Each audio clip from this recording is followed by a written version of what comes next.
there was like a 2-year stretch where we both like our id was getting in the way of the situation, so both of us were just like it was like a 2-year stretch where we were both like, we both had the same vision, but we wanted it like in our name. Okay. And so we would just like both of us would just like butt heads and fight about, like, we both wanted the same thing, but we both wanted it to be understood that it was our fucking idea, not the other person's. So why not just both of our ideas? yeah, no, because that would not stand. Of course, one of us wrote the #1 song that the band has. Sexy. You guys have seen some pretty decent success, I feel like. Yeah. Over the years. I mean, I was just going through your Spotify and it's like, holy shit, you guys have some listeners out there. Like that's pretty cool. Yeah. Well, I tallied it up one time using some of the data that you can get now when you release your own streaming stuff, and like I think it was like 67 different countries. I mean, that's only half the world. But like we'd been streamed at least once in 67 different countries. This metric was from a few years ago, but like it's still and even like in December, Spotify did this thing that let you pull up like some of your data from like how much you streamed over the course of the year, and like people wasted like thousands of hours with the Stubby Shillelaghs, as is our intention. Even to this day, the fact that more than just our close friends and family even give us a chance, like it was funny. I had a work interview today, and my boss was like, you have a really strong presence. You play in a band, don't you? I was like, yeah, I do. He's like, oh, that's good. Are you the singer? I was like, yeah, I'm the singer. He's like, I could tell. Fucking really? Like, wait, where did this come from? Wait, I think we started and we didn't like. We just kind of started here, and I did start recording. We just No, started that's chatting, cool. whatever. But like, It's we awesome. should take these shots. We should definitely take this shot. Yeah. So It's been here too long. Yeah, it's almost St. Patty's Day. Slancha. Slancha. Cheers, guys. Thanks for coming. It's gonna be good. Absolutely. Thank you for having us. We always love a solid opportunity to talk about ourselves and how amazing we are. It's true. Well, it's just truth at this point. I mean, you guys deserve it. Our whole career is a happy accident. And it's amazing. I mean, I've probably stumbled across you guys over at Patrick's, of course. Sure. 6 years ago when I moved to Greeley, and I think I caught 90% of your Patrick shows over the years. So That's awesome. It's really cool. But yeah, man, thanks for coming. yeah, absolutely. I mean, that was always. It's so funny that like Tuesday nights at Patrick's were like the biggest beer whiskey drinking night ever, and it's just Tuesday nights, middle of the week. Well, and that's what made it so magical, is the fact that we never meant to make it anything. We never had any aspirations. It was simply we wanted to have a good time and we wanted to share it with everybody. And because I think it was so genuine and so organic that people really latched onto it. You know what I mean? For sure. So how did this whole thing start back in 2010? It was a joke that went way too far. So I, this might be a really bad thing to say, but I first met Shaughnessy because in high school, he's a couple of years younger than me. I used to sell him weed. Oh, okay. You used to sell my friend weed. Oh, excuse me. I used to sell his sister weed too. So, That was when I was in college. Well, fair enough. No, but, we, Shaughnessy and I actually met through a mutual friend. And we both discovered we had shared joy and enjoyment in metal music. Right. But also specifically all things like fantasy, Renaissance music, Irish music. And then, the bass player I was playing with, I was currently playing drums in a rock/metal band, Ryan, we had started playing together, and we all just got together one night, and we were hanging out at our my other band's practice space, and we were like, let's fuck around. We started drinking a bunch of beers and just like jamming random like Irish songs, folk songs, like Renaissance type songs, and it all just kind of exploded from that. It was, I mean, like I said, literally a happy accident. So we started doing that. We jammed together 3-4 times. I mean, it was just over the course. So it was like that summer of 2010. Yeah. We just met up like it was a chance to hang out and just like drink some beers and play some music. And we really thought that like at most we might try to see if we could get one show with this band and then be like, oh, that was fun. We did that. Okay, now we're going to move on. Yeah, it was hilarious. And so, I'm at Patrick's Pub, which at the time was still a really, really new bar. Greg had just started it. Okay. We were hanging out there because on Wednesdays they did $1 Guinness, which what is like, oh man, I'm gonna bring $20 and just, let's go. Go for it. Yeah. So I'm talking to Greg, and I'm telling him that at the time, so Crabtree was still down like where Wiley Roots is now. Okay. Yeah. And I was, putting my hand at promoting shows. And so my metal band at the time was playing a show down there, and we were, doing this whole like Halloween show thing. It was October, I think 29th. And he's like, oh, I don't have anything going on for that weekend because Halloween, I think, was a Sunday. He's like, man, I don't have anything going on. I was like, so I'm in this Irish band. We should come play a show. And he's like, yeah, let's totally do it. Let's totally do it. Next day, I call Shaughnessy and Ryan. I'm like, hey, so I booked us this show. And they're like, are you fucking kidding me? We've hung out like 3 times. Like, what are we supposed to do? And so panic just kind of drove us to figuring out, what was it? I think a 45-minute set. Yeah, in like 3 weeks. Yeah. Which, considering we have had jobs and things, like, and also just absolutely no idea what we were going to do. So we showed up and, as you know, we wear kilts for all of our shows. Sure. We wore kilts for that show because it was a Halloween show. And we played that show and we were like, we don't know what to expect. Greg didn't know what to expect. He knew I was in a metal band, so he thought he was going to get like the metal performance. He was like really tentative, right? We play our show and it's a lot of fun. We have a good time. And at the end of it, he walks up to us and he's like, guys, will you come play every week? And we're like, fucking seriously? Like, for real? And so, I mean, and it sounds too good to be true. And really it's, that's the whole point of why the Stubbies is so successful, because it is too good to be true. Like, we're best buds who just like somehow stumble our way into good times. We ended up playing there every week for over 5 years just because we played once and the owner was like, hey, you guys want to come every week? And we're like, sure, why not? Literally Like, started that'd be with great. that. That's where it started. Exactly. Just like happy accident. Like our band, I mean, even our band name, the Stubby Shillelaghs, like it's literally a dick joke. Yeah. It is. Yeah. So I feel like we had to do a lot of like the hard work and chugging along in the middle of the band, but not at the start. Like, we really, like, things got really good for us really quickly. As soon as we had our first show, yeah, we had a weekly gig. And so, like, that's something that's crazy to me, because, like, I consider myself to be a very mediocre musician, and I don't, like, I never expected that I would be playing, like, frequently, or that anybody would ever give a shit. But, like, the fact that, like, that happened and it happened like that.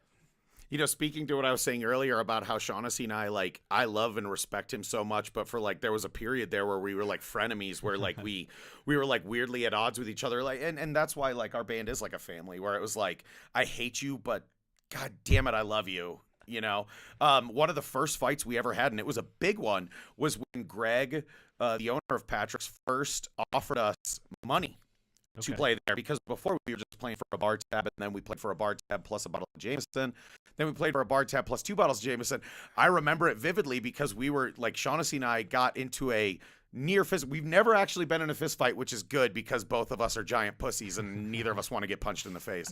But we were both that close to blows because Shaughnessy was like, no, we work really hard. We deserve to get paid for what we do. And I was like, no, we're not good enough to get paid. We're getting alcohol for it. That's enough, damn it. So it's funny to think, because, I mean, what was that, 7 years ago now? 8 years ago now? Like, it was like 8 yeah. or 9 years. So, it's funny that was... It was really early on. That was one of our earliest fights where he was like, no, and again, it was one of those where Greg wanted to pay us, like, $100 on a Tuesday plus a bar tab. And I was like, no, we're not good enough to get $25. Like, are you kidding me? Like, this is ridiculous.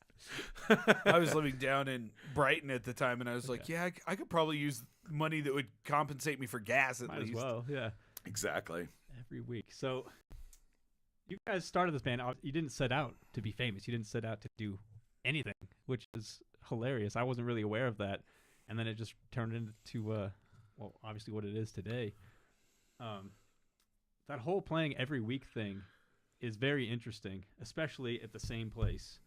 I think there's a lot of bands that start up and they refuse that idea of playing every week at the same spot, and maybe it just depends on the band, maybe it depends on the type of music, but for whatever you guys are doing, you guys would pack that place out every single Tuesday. You know, so what was it, about 2 years ago now that we quote unquote retired? We had 4. Yeah. Oh, was that long ago? Are you serious? Yeah. Fuck, I'm old. It was 2015, man. You know, I want to kind of reach back to something I said during that interview that we had for the Bandwagon, where they asked about that. And, you know, the thing is, you know, it's funny, even though we always packed Patrick's, even though we had a really good cult following, as far as like the Greeley music scene and even the Colorado music scene, I felt like a lot of times we got kind of brushed to the side, and we always had a chip on our shoulder about that, which was really funny because like people were like, oh, well, they're not a real band. They just play at this bar every week. They don't take their shit serious. And I'm like, we play every week for 3 fucking hours. You play once a month, a 45-minute set. Like, how are we less legitimate than you? That's always been something that I've kind of felt like, you know, a little like, you know, like brushed aside for, which is like, we work really, really hard. And like, have you ever fucking tried to play for 3 hours? Like, you know, and so it's weird that like by our success delegitimized us in a weird way, for at least as far as the Greeley scene. Right. Like there were some people, like Ben Pooh's always been amazing and I love him so much, but there have been some other bands we've talked to, they're like, oh, well, you're just a bar band, you're not a real band. Like, dude, we work way harder than you. Like, how can you say that? Well, and that's the thing, is that when we decided to retire in 2015, it was partially because we were playing usually at least 2 shows a week. So Tuesdays at Patrick's, and then usually one day on the weekend we would be playing either like in Denver, Loveland, or Colorado Springs. And it just like eventually like we got way burned out, because like you make a little bit of money on the side, but like you still have to have a main job 40 hours a week, and then you got to figure out how to like cram the band in sideways. And so our retirement show was January of what was that, 2016, I guess. And so like when we decided to retire, before we had our like official retirement show, that September, we had 18 shows in one calendar month. In the month of September, we had 18 shows. And it was like, you know, we love what we do and it was so much fun, but like, you know, you're barely making enough to pay for gas, and you know, literally more than half of that month you're playing shows. Like, yeah, it's a serious burnout. That's a grind. Yeah. Oh yeah. I mean, so you guys play a lot of covers, obviously. Sure. Get the crowd going. Yeah. But then you have write your own music as well. Mm-hmm. And you were saying that Shaughnessy is your main songwriter. He really is. Okay. And so your newest album came out just the end of last year, December, I think we said, or November. The Great War. The Great War. What went into that? That's an interesting concept, and for me, it's very traditional in its sound. Absolutely. Which I think it's always been a part of your sound, but you guys also kind of hit that punk metal kind of stuff and get the crowd going. But this was a more traditional sound. What was the? So that is entirely a cover album. That's all covers. That's kind of why we decided that for our next thing we're gonna focus on doing like a wider breadth of different kinds of covers, different subject matters, different tones. It was actually Ryan, our bass player, who had the idea to do the Great War, because we'd been back together since what was it, late 2016. We had retired for 6 months. We were really fucking terrible at being retired. We always suck at following through. My wife was like, "Hey, for my birthday, will you guys play a show?" We're like, "Yeah, sure." We did that, and we're like, "Let's just keep doing that." We're not retired. Yeah, fuck this. But we hadn't recorded anything since then, and some of it was just that, like, man, after you do a couple of like Kickstarter campaigns and stuff, like I think everybody in the band just kind of felt tired of, like, we had an idea for a project and then we were having to beg everybody for cash. And so what we did was we started doing we started building our own studio. We got some money together and started putting that together. But then we didn't have we were just kind of playing around with it, and then Ryan had the idea that let's do the Great War, let's do a project that's focused on one thing. It's got a set deadline. It's got to be done by November so that we can hit the 100th anniversary of the end of World War I.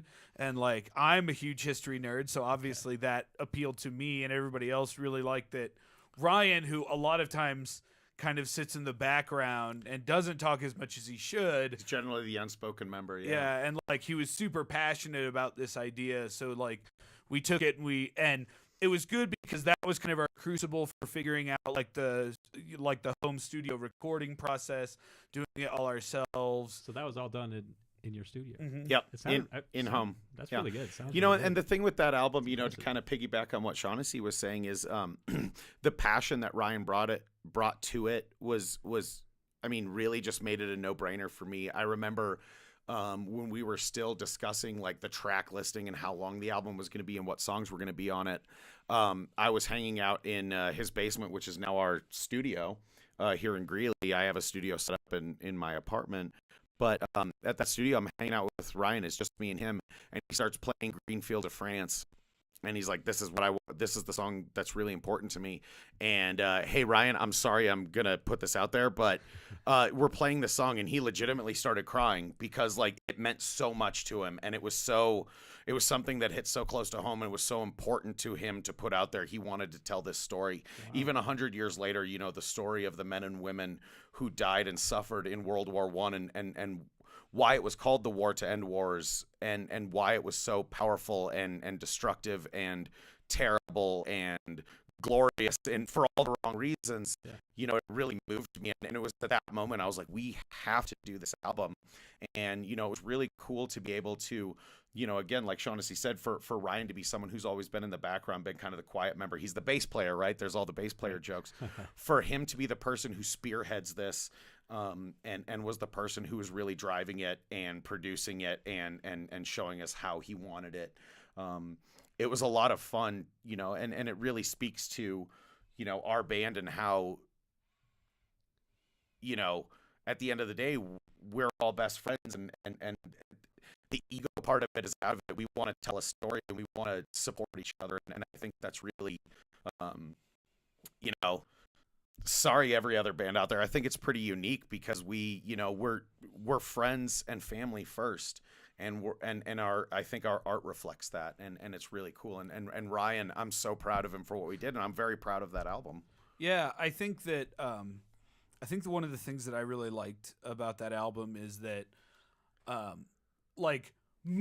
most of what we're known for is being silly and goofy and just talking about drinking and having fun. Or being metal as fuck. And that's great. And I think the thing that we're trying to kind of figure out right now is how to balance that. And what we're doing is we're doing it by doing different kinds of releases, which is why we're doing the cover album. And then we're going to do an originals album. And then who knows what we're going to do after that. That's 2 albums from now. But I think Ryan really set us on a path where we could just by choosing individual projects, we could explore specific ideas and things. And with Great War, it was our chance to kind of show that we had matured a little bit. Don't get us wrong. There's still incoming dick jokes, but all there's dick jokes. But there is more potential depth to what we're doing than just that, though. We still love that part and have that part in what we do, that we can branch out, and a band that's name is a dick joke can also do this really more deep and meaningful project about World War I. And I think even more to build on that is that project for the Great War is so specific and targeted, and to see the success of it, to see the positive feedback from it is great, because the album we did before that, which is Critical Fail, was very much the title. I had a lot of fun recording it. We loved it, but that album, during our live shows, people were like, hey, we want to hear more of your nerd stuff. And we're like, oh, people want to hear a nerd. Let's do an entire nerd album. And then we did that, and it was the album was great, but the response was meh.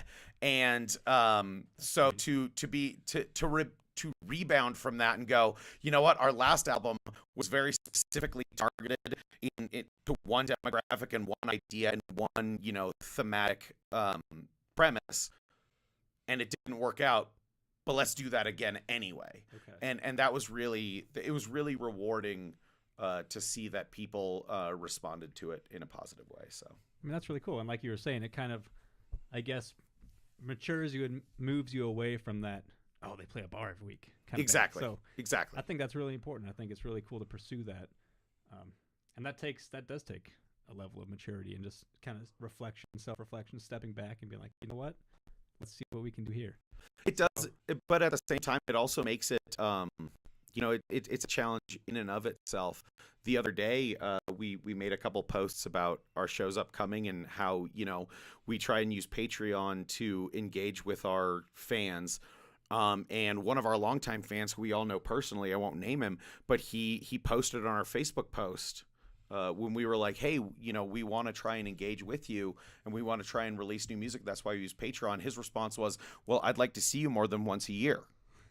Okay. And you know, on the surface, it's like, hey, man, fuck you. We got shit to do. Yeah. but at the same time, it's like, I hear you and I understand that. And I want to give you all the content you deserve. But at the same time, you have to understand that playing once a week where all of us make, you know, I mean, at the end of the day, I'm not going to lie. We walked out of there, you know, with Patrick's at the peak of what we did. We all walked out of there with $70 in our pocket.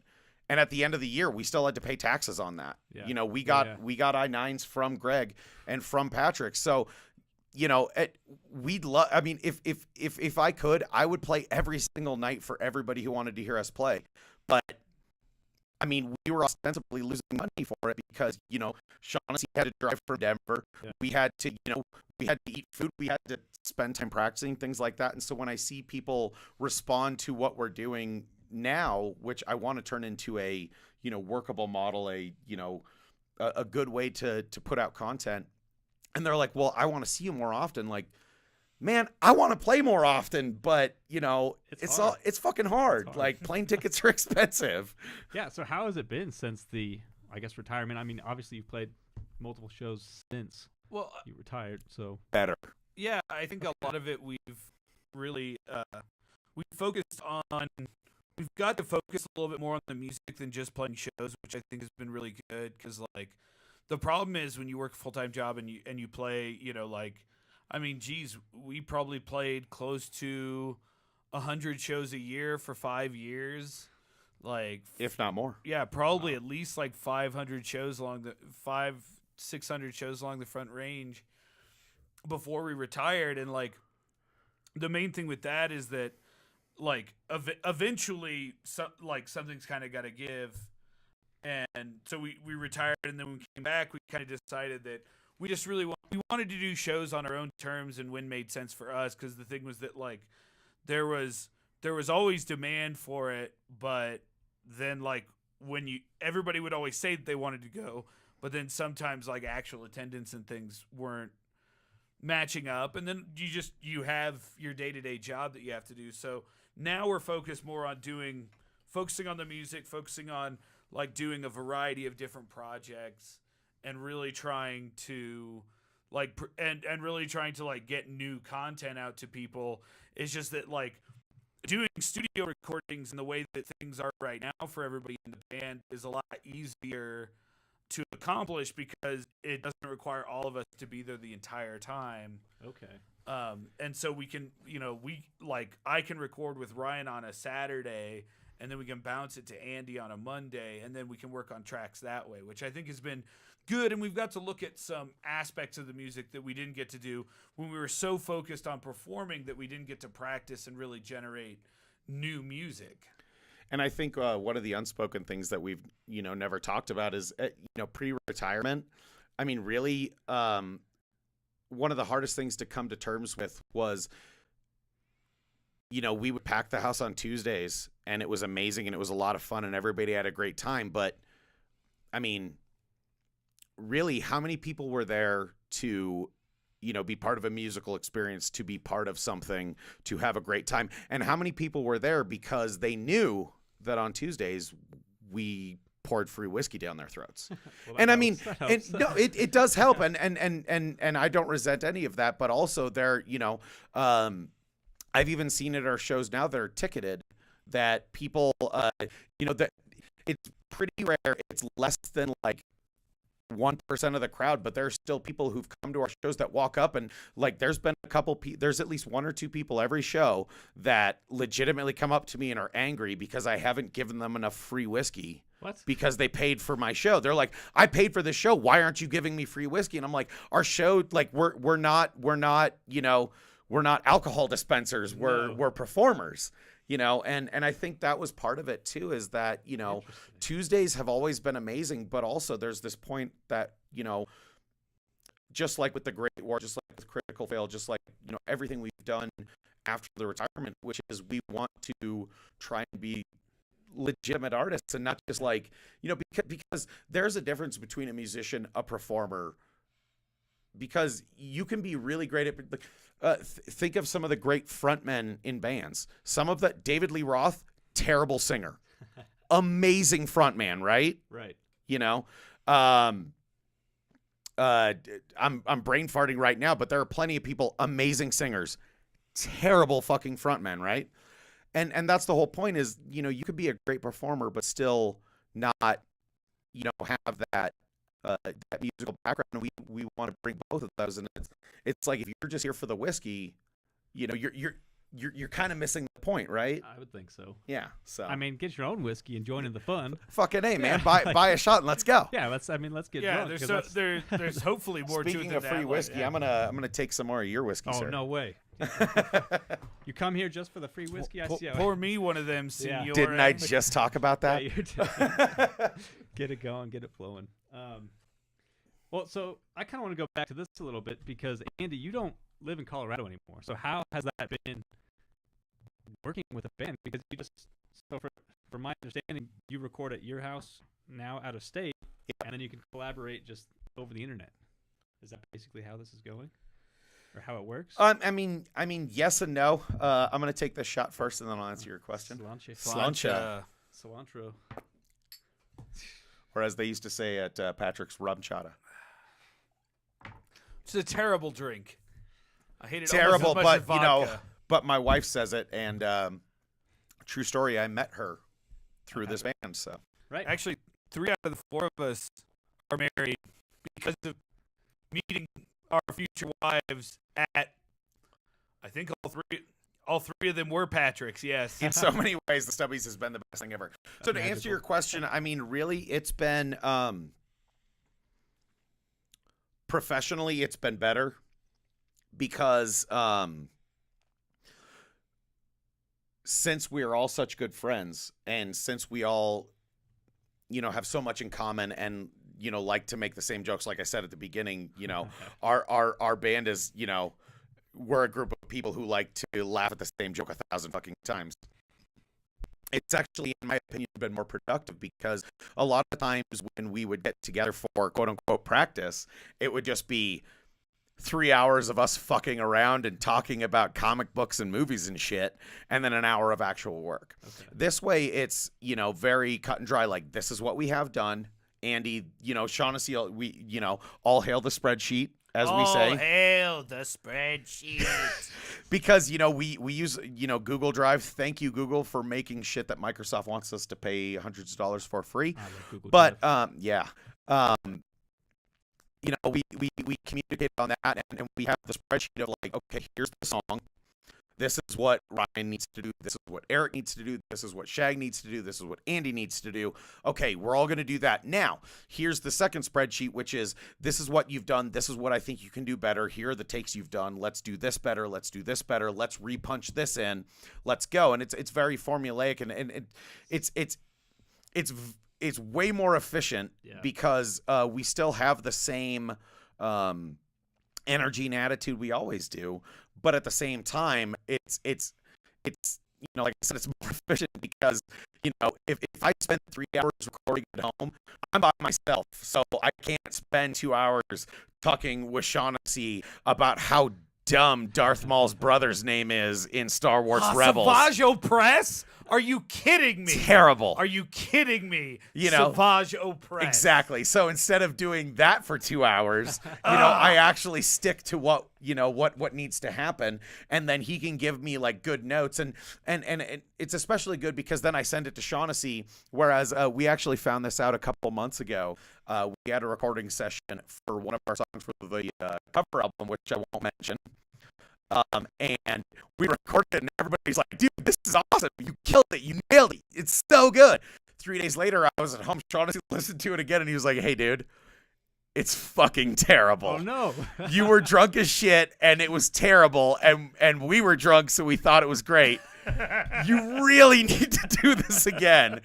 So, well, wait a minute. It's not the point. I mean, like, the drunker you are, the better your music Yeah, sounds, but you need and to the be drunker- on key. see, okay. the drunker you as the listener are, the better our music sounds. Yes. But the drunker I am as the artist, the worse our music is.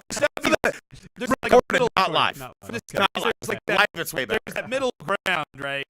And it's between about drinks 4 and 8 that like we can still. It still sounds like us. Like I mean, let's face it. We do not record a lot of tracks sober. Which, like, I don't want people to think that we've suddenly become, like, posers or something. Maybe we are. We're just older now. But, like... We are posing as people who are not drunk idiots. Yeah. I feel like that is kind of my other life. But, I mean, I know what you're saying because, one of my favorite lines from a song that we actually that's going to be on the Glass of Mouth album. It's a song we've played live quite a few times. It was actually written by Eric Fisher. It's called Buyer Beware, and it is kind of a self-evaluation song, and it's very honest because at the end of it, it's one of the lines that I love the most is it's not really a lie to say that we're much better live. We're just natural showmen. Right. So I love our studio work, but I mean, at the end of the day, that's why every one of our studio albums has been very polished and clean. Almost every single, I think with the exception of one of our studio albums, they're all family friendly, right? Our live albums are the exact opposite. I mean, one of our live albums is literally called Parental Advisory Live. And so that whole idea of we're natural showmen, like on our albums we're gonna give you a beautiful product, but what we give you live is so much more, is so much bigger because it's not just the song, it's the story, it's the play, it's the activity, it's the history and the adventure of the music. So Absolutely. And I mean, we talked about the serious side of the Great War and all that, but I mean, you guys are a bunch of goofballs, which makes it so great. absolutely. Oh, yeah. And so And I definitely want to talk and about that's that. one of the things, like, both some of the things we're doing in the cover album, and then also a lot of the things that are going to be happening on the new Originals album. Yeah, either one. Okay. Yes, please. I guess I can just. Do you guys want another beer? Yes, sir. Same one? Yes, that would be, of course, wonderful. You go, sludge. All right. But yeah, Here's some quality audio right here. Some ASMR. You guys heard of that shit? oh yeah. I don't get it. I'm honestly the thing that I wonder. Are you kidding me? I'm going to play back that moment when I cracked open that beer, and I'm just going to have a massive erection. That's the thing that I was Edit always, that out, please. No, that's definitely staying. It's the thing shit. that always I'm gonna cut like that out and just bothered make me that is a- like Right? That is the That's tagline. the promo for the show. Yeah. The Stubby Shillelaghs have a massive erection. Go. everybody talks about ASMR like it's pornography or like a weird sexual kink, Right. but I don't know that anybody's admitted that it is. So I need people to tell me whether or not it is, so I know whether or not to be freaked out because they seem kind of freaked out when they mentioned it. Wait, does this turn you on? Yeah. Not at all. Hey, as a professional chef, I can say that there are certain sounds that bring me tons of pleasure. Here's one for you. Take a hot saute pan, have butter or oil in it, and then take a bunch of diced onions and or peppers, throw it right into it. That sound that it makes right when it hits the pan, Fuck, that's amazing. That saute, sizzling, fucking beautiful caramelization sound. There's nothing better. So I'm all about that. What the fuck were we talking about? I don't even know, but track. we I'm went sorry. there. We went to ASMR. Yeah. Sorry, we opened the beers. That's how we Oh, do it's this. yeah. I mean, at least it was for beer It was for the beer. and not something else. Well, what were we talking? We were talking about you guys being a bunch of goofballs. Sure. Oh yeah, And the new album. I mean, that really explained it all right Yeah. there, right? this is our creative process. You're seeing it live. But I mean, but the new originals album is going to have a little mix of things. Like I wrote one song that's like super bittersweet. A friend of ours who was a big fan of the band, he passed away a few months ago. Brian Fairweather, who a lot of people from downtown Greeley know. Great person. And that kind of pushed me to finishing this one song. But then I've got another song that's part of a goofy ass trilogy that I'm doing about like the Siege of St. James Gate. Yeah, that's the third and final That's right. part. It's That's the beautiful. giant battle that's happening at St. James Gate where we have to fight the Sobermen. It is who the want to final ruin- war of people who like and enjoy drinking versus fucking teetotalers. Yeah. It's going to happen. So I'm surprised Alex Jones has never talked about this.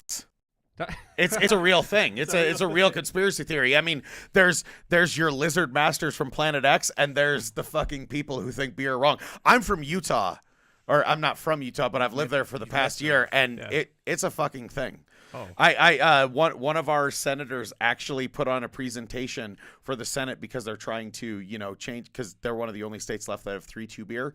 Right. He made a PowerPoint presentation titled "Fear the Beer." that does sound wow. I don't mean to alienate anybody, but Utah fucking sucks, dude. Well, there's certainly liquor laws, dude. It's a beautiful state. Lots of good stuff to do there. But Eastern Utah is beautiful. Western Utah, it's just desolate salt. It's terrible.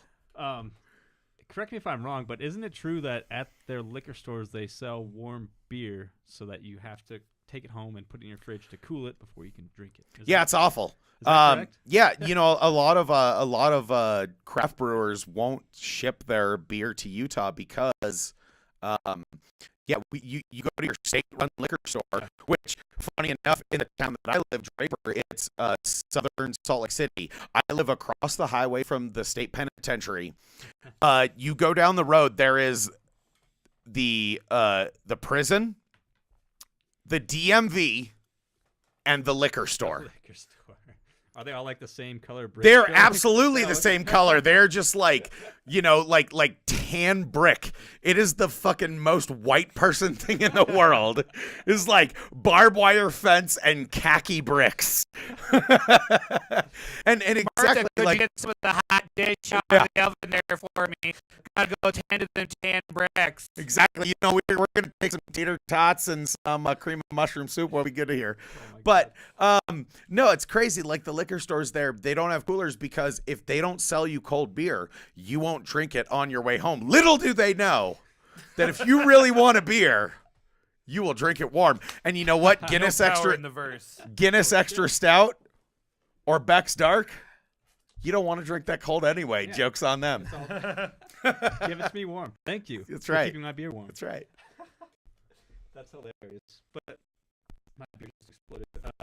So it should be. I mean, the cameras will show at one point my new beer. I started drinking and it just like dribbled down my face. I wasn't gonna say anything. I have this thing where like every all right. time I eat something or drink something, I spill it on me every fucking time, and my girlfriend just makes fun of me nonstop. It's your subconscious effort It to is. like wear it as a badge. Yeah. Like I just had chicken wings, Yeah. as you can see. Beautiful. No, but I want to go back to this. So they're talking about the battle at St. James Gate, which sounds super nerdy, and I love it. But for those that don't know, St. James Gate is the Guinness brewery. That's right. where what it's called, basically. So that's pretty cool. I like that little touch. Tell them about this, Shaughnessy. Well, like my thought I've had a was couple of drinks and I need to. I'll be right back. Yeah. Go for it. good. We'll tag team this. Have some good content because I'm leaving now. Sweet. Now it's No, time for some serious conversation. No, so the idea is that, and it's one of the things I'm working on for our new All Originals album, which we haven't done an all originals album before. We've always done kind of ones that are mixed, but one of the nice things about having our studio is that now we can do ones that are like kind of specific, specific approaches or specific subtopics. Okay. And the Siege of St. James Gate is the final part of a trilogy that I'm working on that is basically going to be like a little mini, like the Stubby's version of a rock opera. Like, it won't be... Okay, it's probably not going to sound like any rock opera that you've ever heard before, but neither does any rock opera that proceeds another rock opera. Right. So when Bohemian Rhapsody came out, like it did. Right. It was its own thing. Yeah. And so it's gonna be very Stubbies, but taking the idea of like, because I was thinking what would be the story if the Stubbies were the stars of like some sort of like big opera, some big epic. And okay, I'm still 12 years old, so that was pretty much the only thing I could come up with. Is that like there was this giant war with the people who said the beer was bad, so we fight them. That's awesome. It's very Game of Thrones-ish. Oh yeah, there's gonna be a lot of that sort of stuff in there, definitely. Are you excited for that for the new Game of Thrones? Oh, absolutely. Yeah. Like, I'm still bummed that the show outpaced the books, but like. Right. I can't change what somebody else is writing, but I have enjoyed what the show has done. I'm sure that the books will be probably a little bit different when we get there. You're gonna have to push on that door really hard. Don't push on too hard because I'm gonna be heading that way. Oh no. How was it? So they're talking about Game of Thrones. This is what happens when you feed us alcohol. I mean, it's okay. It's okay. You just have to know that. Once you break the seal, man, you just go. I know it's terrible. It's terrible. Yeah, we were talking about Game of Thrones because like the Siege of St. James Gate sounded very Game of Thrones-ish. I was actually having this conversation earlier with friends and family, and I mean, come on, if you watch everything that happens, the fucking what's his name? The whoever the fucking undead king is, the Ice King, the Frost King, whatever you call it. Yeah, I think the Ice King.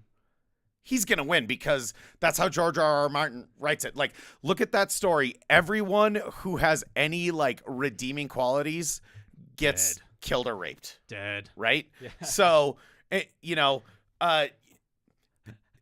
the best case scenario is, because the last episode, spoiler alert, if you haven't watched this, where the fuck have you been, is Jon Snow is the nephew of Daenerys, right?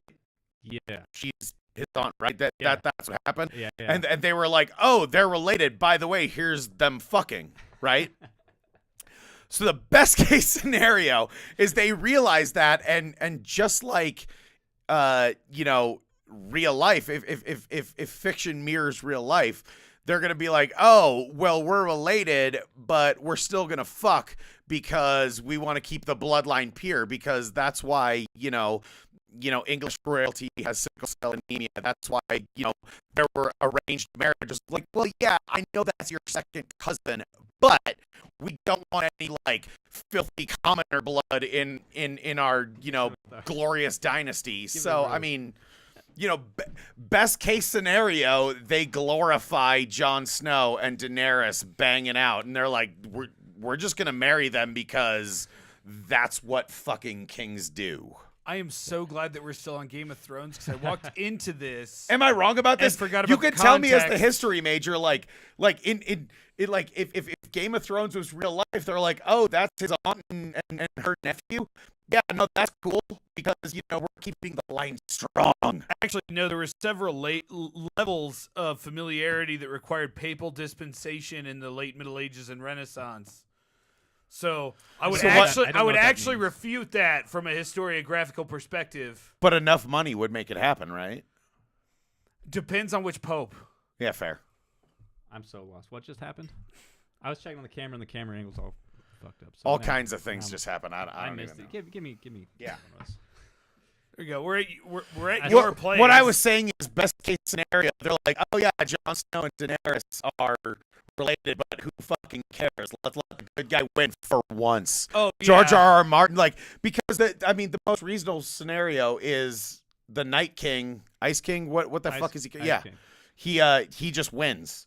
He just kills everybody. The end. Well- Like he marries Cersei Lannister and they win because I mean anybody with, like I said, anybody with redeeming qualities, they just die. Can you see the future? That's a crazy theory. But Don't tell any priest, but I am a witch. that's funny. Wouldn't it be a warlock? There is this fear out there though that they're going to end Game of Thrones on a good note. There's this fear that might happen. Is that really a fear? I mean, Yeah. are people afraid of like happy endings? because Isn't that's the that the thing. hope? Isn't that like the human condition to hope that things end better? Right. So that's right, the thing. like But they dragged you into the pit of despair. Like we all watched what happened to Eddard Stark in season 1. I mean, and it brings it full circle. gets Like worse he got from his head there. cut off because he wasn't willing to admit because he took an oath. Like I mean, like all like that realization. All it did was go, oh, he is like actually even cooler than we thought. That he was willing to die to protect his sister's honor. Which, like, as an older brother, fucking life goals right there. All right. Totes. Sláinte, Cheers. gentlemen. Cheers, Sláinte. Cheers, guys. More on Game of Thrones after this. Because why not? That's why not. I like it. No, so there's this real fear, and it goes to your point that Game of Thrones has been so disappointingly awesome over the seasons that if they ended it on a good note, it would almost just ruin the whole series because that's so anti-Game of Thrones. Which doesn't that seem fucked up in its own right? Like, Yeah, I mean, Arya finally getting to the point where she's like fucking shit up for like a positive reason. Like the idea that it's all been built up. Like everybody, like everybody suffers and everything bad happens all the time, no matter what. Like it's a fucking drag for someone like me who just has a generally positive outlook. Like if it doesn't end on a happy note, fuck you, George R.R. Martin. All right, you deserve to die. Well, Because I'm sick of this shit. People are inherently good. Hobbits are awesome. And throwing rings into volcanoes is the way to defeat evil. Fuck you, fight me. Take a lesson. That's right. Fight that, Shaughnessy. wow. to paraphrase the great American actor Owen Wilson. Wow. That was a good one. No, I think that, like, my hope at least is that, like, there might only be 3 or 4 characters left standing at the end, but that they should get a happy ending, and at least the other ones are dead and don't have to worry about this shit anymore. That's fair. And since we're turning this into a whole thing, I have one last question. This is the last thing I'm going to bring up. The Game of Thrones is becoming the whole point of this. Why the fuck does the show keep making the Greyjoys important? Like, tell me one point during the whole show that, and again, I will respect the fact that the books may be different, but tell me a time when they weren't the most fucking one-dimensional characters. We are Viking pirates. Full stop. The whole time, like, oh, I'm going to stop being a Viking pirate. Psych, I'm a Viking pirate. Full stop. Well, that's the whole, like, that is terrible storytelling. well, yeah, that's the whole point of Reek, though, is that Reek becomes the antithesis of that because he becomes such the, like, subjugated slave of So the only way to not be one-dimensional is to get your dick cut off? I mean, come on, man. it feeds into it, yes. Fair enough. I think, and I've never read the book, so I have no idea what the books say. So maybe. Nor have I. Okay. And You guys are spending a lot of time on this for people who haven't read the books. for having no idea what's going on. It is culturally relevant. All right? It is. So you should have read the I fucking books. You know gentlemen. what? HBO is a very Literacy is important. HBO is a very important factor in my life. I watched Last Week Tonight with John Oliver every week. All right, you don't know me. So you're, super informed. Super informed. No, I've got a point on this, and I watched that and Fox and That- Friends. I was gonna say that You get makes the me whole sound gamut. that makes me sound really right leaning, and that is not fucking me, man. Okay, wait, Sean Hannity. Oh my God. Someone walks into a room, goes, Sean Hannity and John Oliver are my two favorite reporters. People go, I don't even know what the fuck to do You, now. sir, are fucked up. Yeah, right. Somebody get this person a goddamn book. It doesn't matter what it's about. Just get them a goddamn book. Someone walks into a room. Look, I need a job. My two heroes are Sean Hannity and John Oliver. I will pay you in Roman candles. They go, fuck yeah, deal. Works for me. I think I have some Roman candles up there. Nice. Just go launch them off in the snow, man. Our host anticipates everything. Cole Peterson here. He did have everything ready for us when we arrived. Which is great. Drinks, but also whiskey. kind of makes you worry that you're Vlad Dragul and trying to, like, lure us into your castle. Well, which worse ways to go, certainly. There are worse ways to go. there's a reason that door to the other room is closed and locked. So Is that where you keep Renfield? yes. That poor sack of shit. No. I still want to make a point about this Game of Thrones thing, about the great George. Yeah, fuck yeah, bring it in. Let's bring it continue. in. So, okay, because you're right. Maybe story-wise, it's very one-dimensional. I Sure. tell the story, like the characters are blah. But graphically and visually, it's a very, I guess, interesting scene that they can always set up with that castle, like out on those craggly rocks with the bridge hanging out over the ocean. So I think that might play into their decision to keep those characters around, so they can always flash back to that. It might be, and I think also because artistically and I mean and sorry, go ahead. I was gonna say, like, the Greyjoys really are like, they're always that point where, like, toxic masculinity gets, like, super fucking gross, like where it gets to its weirdest point, like when he starts, like, fingering his own sister. Everybody Which, who hello, hates that internet. Gillette commercial, they were talking about you, dog. The great choice. But, like, there were just So it's like, that is the Greyjoys. All right, don't be Ironborn because it didn't work out. that would Look have at been an that shit. amazing Gillette. By the way, Gillette, if you want this commercial, you have to pay us, like, a little bit. Doesn't have Our to be a razors lot. have 5 fucking blades Well, they obviously aren't plus, selling you guys any razors. right? Okay. They sell him razors. Okay. They sell me razors. We can't show that on camera. We call him the Can't. Turtle Show. Oh man, Amazing. Stubby Shillelaghs. Gillette should sponsor the Greyjoys. You're absolutely right, because you know why? Grow or get your balls chopped off, right? I thought we were gonna work the best a man can get somehow into Theon getting his dick chopped off. I mean, the best a man can get. I mean, think about it. I mean, both Be of us not having their dick chopped off. both of us are married to incredibly strong women, and we both see the writing on the wall. People have made jokes about it for years, but the fact of the matter is, women are getting tired of our bullshit, and there will come a day Oh no. when the reckoning will come. I just want to be on the right side of history, all right? So for all of our future female overlords, I am all about what you're about to do to us. Sexually. I mean, not only that, but like, look, I will be your house slave. I don't need to be kept in a cage. I will clean your toilets. I will take those palm fronds. Keep you cool. We'll make it happen. I make no such guarantees, women of the future.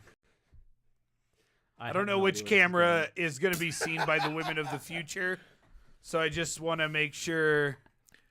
And to tie it back I into make Game, no guarantees. and to tie it all back into Game of Thrones, because the ending that everyone will hate, which means it's the most likely ending, is somehow Cersei ends up on top and everybody else is dead, and she's just like, "Ha, eat it, nerds." Oh, that sounds disgusting. She I mean, has to am die. I wrong though? She has to die. That's all I'm saying is she's like, you're like, oh, her uppance has finally come, and then she blows up the temple. I mean, Which is actually makes me like her a lot because that was badass. yeah, those guys were dicks, but I'm just saying, like,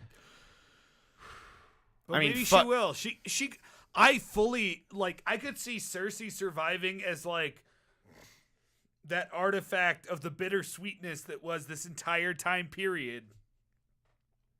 Like, is that Cersei before like yeah, like I imagine Jon and Daenerys are gonna survive, but Cersei will always fucking be there to just be a constant like pain in their ass. right? You know, according to my sister, Sarah, who is amazing, she said her theory is that Cersei will not survive the end of the season, but Jaime has to die first because she's been so terrible and so evil that everything has to be taken away from her before she can die. Ooh. And I was like, that's a pretty fucking good point. That makes sense. Gentlemen, should we take another a shot of this? Absolutely, we whiskey? should. Did you guys notice this bottle has my name on it? I thought that was pretty cool. I just thought it was your whiskey. You didn't make this? No, I didn't make it. It's 4 You ounces. didn't ferment it and distill it I did not. I do not using have the ancient tried traditions of Scotland and Ireland. My last point on not. Game of Listen to English Thrones. about whiskey. You're like, English. Do the English even have whiskey?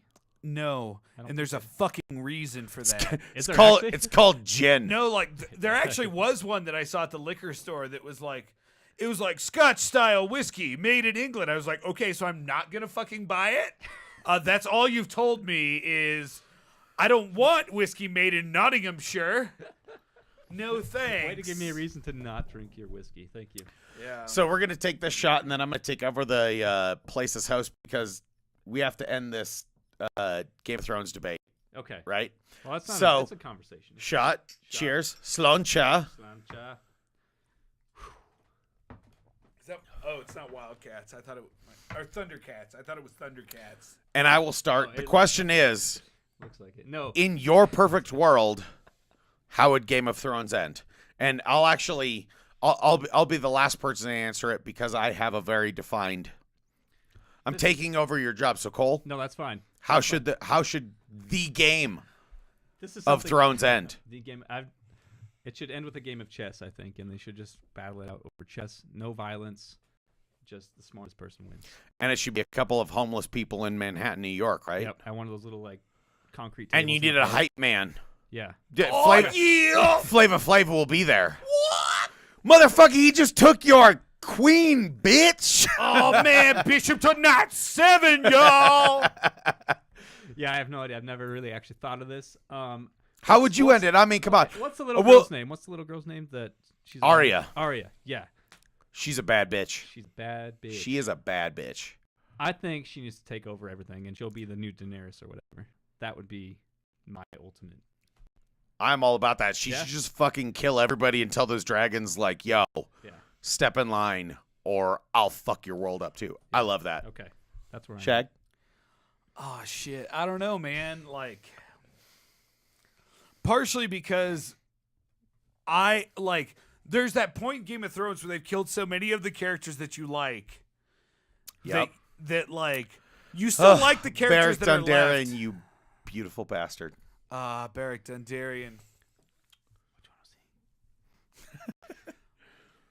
But How does it end? how does it end? Best case scenario for you. I think it's Jon and Daenerys getting it on, and we just have to get over it. We have to get over the fact that they're cousins. What if we find out that they get it on, they rule the world, and then they're not cousins? That's a pretty good ending. What about that? If there's like a new twist that's like The they're not- twist is an untwist. Yeah. The That twist some, is some Shyamalani shit. the twist is Bran's visions were just giant. Like they're like, this is the truth. Psych. And Bran was secretly in the shower with Patrick Duffy the whole time, like in Dallas in the 1980s. Jan Michael Vincent. Rest in peace. Rest in peace. That was what, Oh, like no. 5 days That ago. was- Get ready to Michael down your Vincent this January. I wonder if Terrible. Rick and Morty feels bad about that now. Probably not. I hope they do. How? They're nihilists. We care about nothing, Lebowski. Oh my god. This is my ending. Let's hear it. The dragons realize that petty human politics are absolute bullshit. Okay. They begrudgingly destroy their undead brother and then reduce the human world to cinders, as it should be, Whoa. because as the alpha predator in this world, they know what's best. Alpha Predator. Fuck the thrones. Fuck the families. the dragons come in, and yo, nature comes to roost, y'all. It's I can't remember his name. It's Greg something, the guy who does the who fights against the whaling. There's the Sea Shepherd. Yeah, the Sea Shepherd. They're on board with him. They're like, you know what? The real answer is destroy humanity. So it's like total like Moby Dick shit. Fuck yeah. Well, not even Moby the Dick. Night King is the ultimate predator because he kills the Night King. Dragon. Exactly. The Night King is the emissary Wait, the Ice King?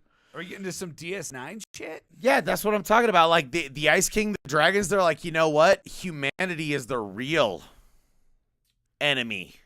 Interesting. Of what? Fuck all of the world. I mean, come on. Look at where we are, right? If Alex Jones can say that that the Obamas are making frogs gay and that's what's affecting our elections, then I can go out there and say that the overpopulation is destroying the dwarf and fairy and gnome population of the world. Hashtag save the gnomes. That's all I'm saying. We promised you this would get weird. Oh, I knew it was going to and get weird. we delivered. I knew it was going to get weird. George R.R. Martin, like the dragons are God and George R.R. Martin is the prophet. Okay. Right? But there's only two dragons now, right? There were three, right? There were three. The Father, the Son, and the Holy Dragon. Whoa. You know what I'm saying? Right? Because the dragon died and was resurrected by the Night King. Oh, shit. How is that?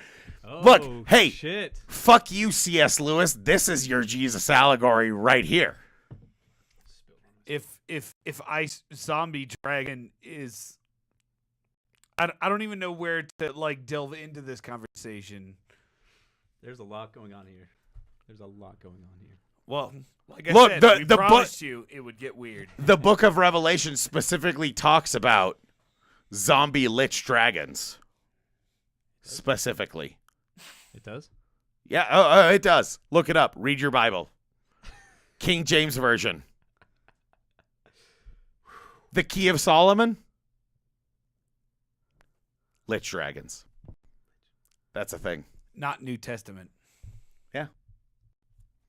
You know, God said to Abraham, sacrifice your son Isaac. That was actually a mistranslation. God said to Abraham, yo, we need some ice dragons, dog. That's a direct translation from the ancient Judaic. That's what was lost text. That's why Andy's been excommunicated from man. less than 36 churches. I read the Dead Sea Scrolls, and they said Gandalf is awesome as fuck. Hobbits are real. They were real. Yeah. Did you guys see this? Just recently, they found like a new like hominid. Oh yeah, it was like off the coast of Papua New Guinea, right? It's amazing. So. Yeah, and it was like this little like hobbit-looking person. They confirmed it had magical powers. Yeah, too. that's why. Like, well, That's what I just said. Religion, folks. Right there. read a fucking book, people.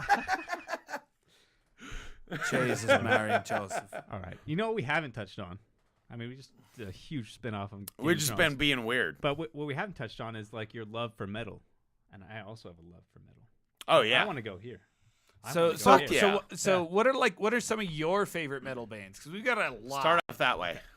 Do Do you like the vocalists who are like, rah, rah, rah, rah, or the vocalists who are like, wow? That's not metal. That is absolute. How dare you? That's not metal. That's like that is exactly metal. That's like 80s rock, man. That's not metal. We are now enemies. No, we're not. Listen Mozart, Brahms. It's Brahms. Gentlemen, Are you kidding me right now? before this continues to get weirder, Wait. are No, there this any is- more they- beers that could be thrown my way? They're in the fridge.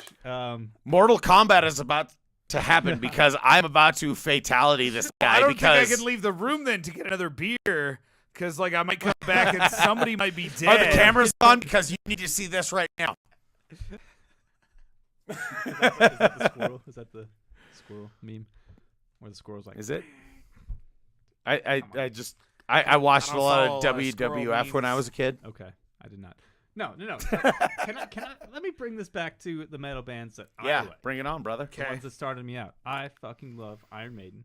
Fuck yes. know you guys do. Wait, Yeah. you don't love But the he's not- operatic vocals? But he's not like not. Are you kidding me? Wing like an eagle, fly high As the sun. No, I love that shit. But that's not.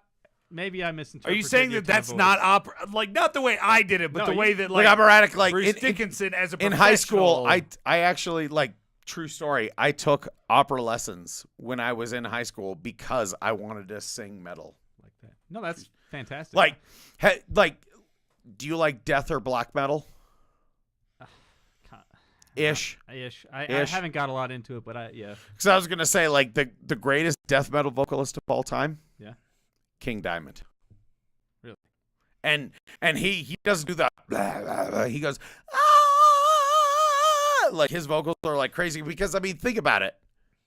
If you meet a demon, are they gonna go like, "Hello, Cole, how are you doing?" Or are they gonna be like, "What's up, bro?"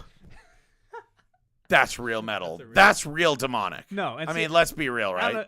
Okay, let me retrace my steps here. When you did that first stuff, all I could picture was like Warrant, like cherry pie. That's all I could picture. No. How dare you? Sorry. How I'm sorry, dare you? And I'm sorry. So Boo. if that's not what you're getting at, and I agree. Then yes, like Iron Maiden. No, Bruce like Dickinson. Iron Maiden, Ronnie James Dio, Judas Yeah. Priest. Yes. Okay. I don't know if I'd Let's classify Judas Priest as metal though. How dare you? Metal. They Judas Priest. To me personally, Judas Priest, Iron Maiden, Yeah. Ronnie James Dio. Okay. They invented heavy metal. What about fucking Deep Ozzy? Purple. Deep Purple. What about Blue Cheer? Ozzy Osbourne. Yeah. I'm gonna be honest with you. I think he is the most overrated person in history. His music is trash. the most overrated like. We are gonna How about fight. Hitler? Like he's super overrated because he's a piece of shit. I'm- But I'm- a I'm lot t- of people really Okay, thought that okay. he was really onto something, I'm- even though he fucking sucks. I'm talking about musical artists. All right, if you put Ozzy Osbourne against Well, Hitler, all right, you come on, bro. hyperbolized, so I had to counter that shit because you said he's the most overrated person in history. Like, well, motherfucker, how about Adolf Hitler? Ozzy Osbourne or Napoleon Bonaparte, bitch. Amazing. No, dude. Early fucking Black Sabbath is.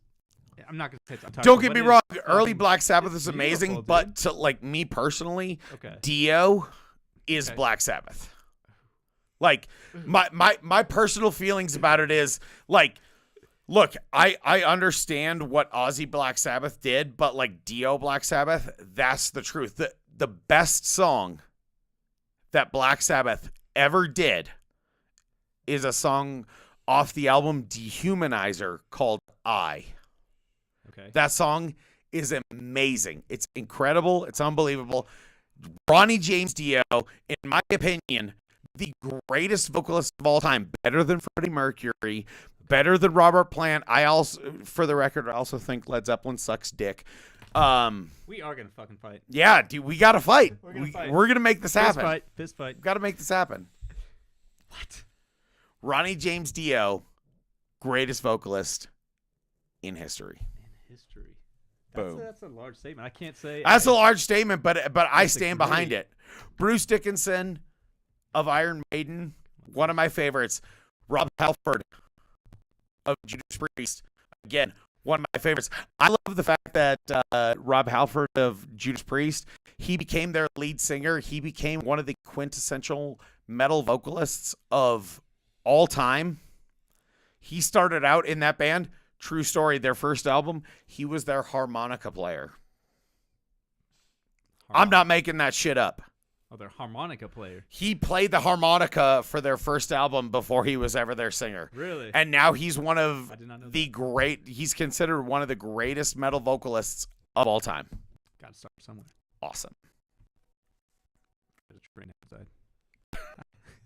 I'm a train. No. Yeah, I vehemently have to disagree with your Iron Maiden. Let's Or start- Not your, let- not your. Well, your. Let's Led start fighting Zeppelin. about metal. Let's make Your this Led happen. Zeppelin. We Led got to work Zeppelin's this out. Okay. I think metal started, and this is proven fact. There's this I'm going to say mostly unknown, but they're still a fairly popular band called Blue Cheer. I don't know if you guys have heard of them. Sure. Okay. Yeah. So they're like 1960s, like late 60s, like 1968, their first album, Vincibus Eruptum. Right. They, in some circles, have been credited with starting metal. Sure. Definitely get that going. I mean, also let's, for the record, point out that I'm brain farting on their name saying "Get your motor running, Heavy Metal Thunder."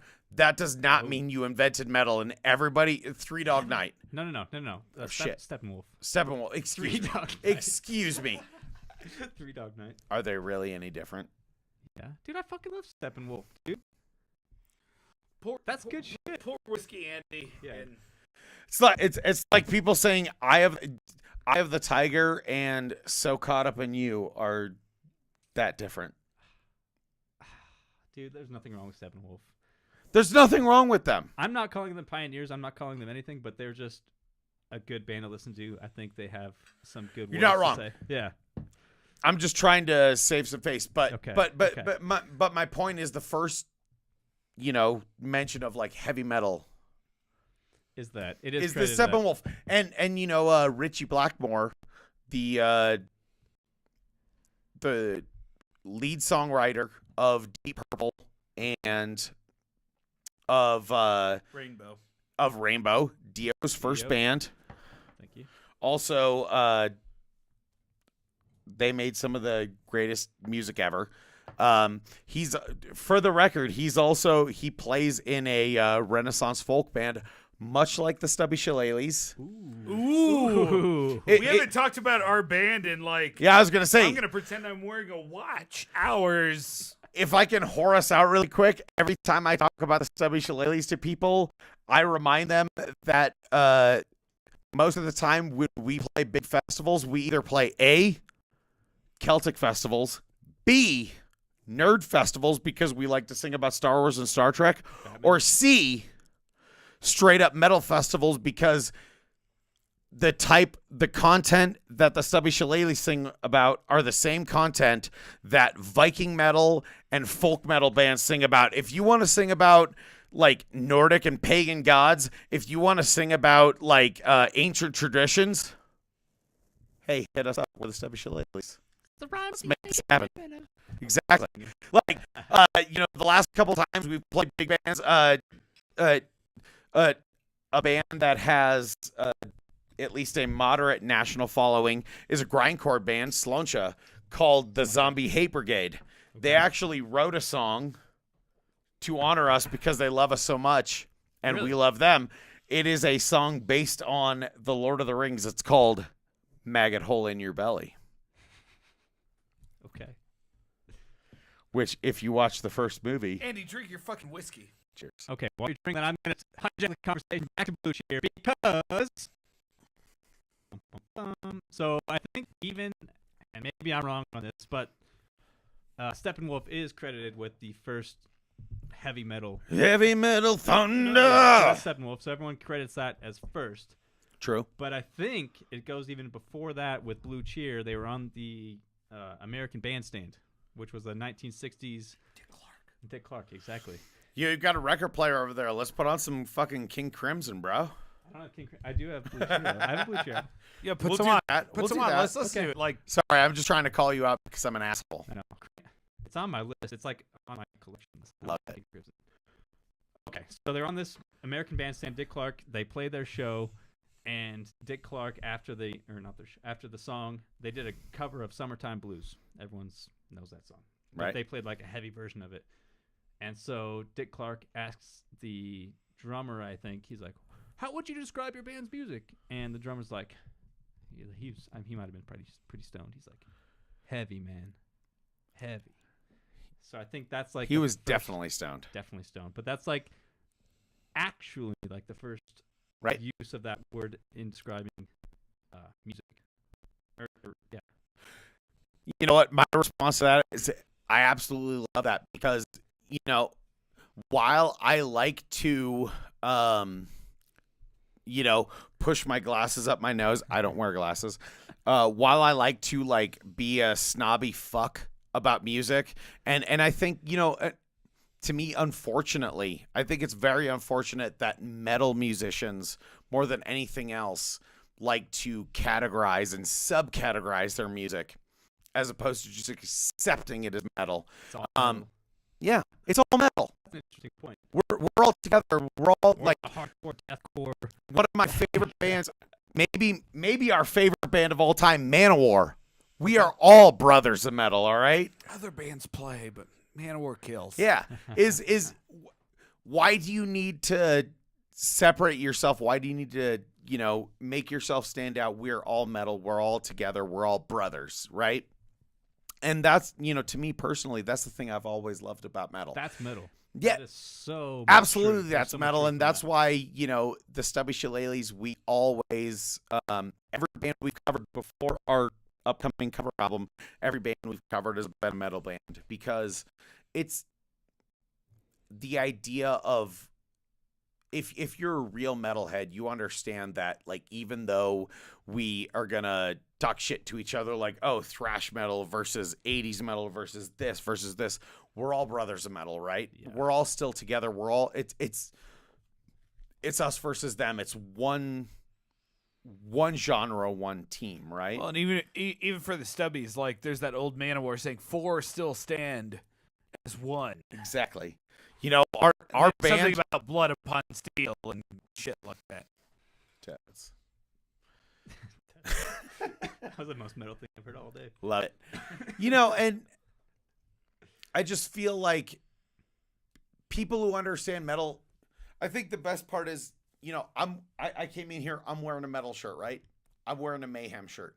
How many people do you sit down with that love rap, that love R&B, that love country, that come into your studio wearing a Toby Keith shirt, wearing a Jay-Z shirt, wearing a I'm really bad at other genres, wearing a Post Malone shirt? I don't fucking know, right? Yeah. Folk music, metal music. I love to point out to people, Mozart, he's metal. They just didn't have amplifiers at that time in history. I think there's definitely some truth to that, and it goes back to even your operatic training for vocals. Like, there's certainly lots of guitarists and other musicians that take classical training to become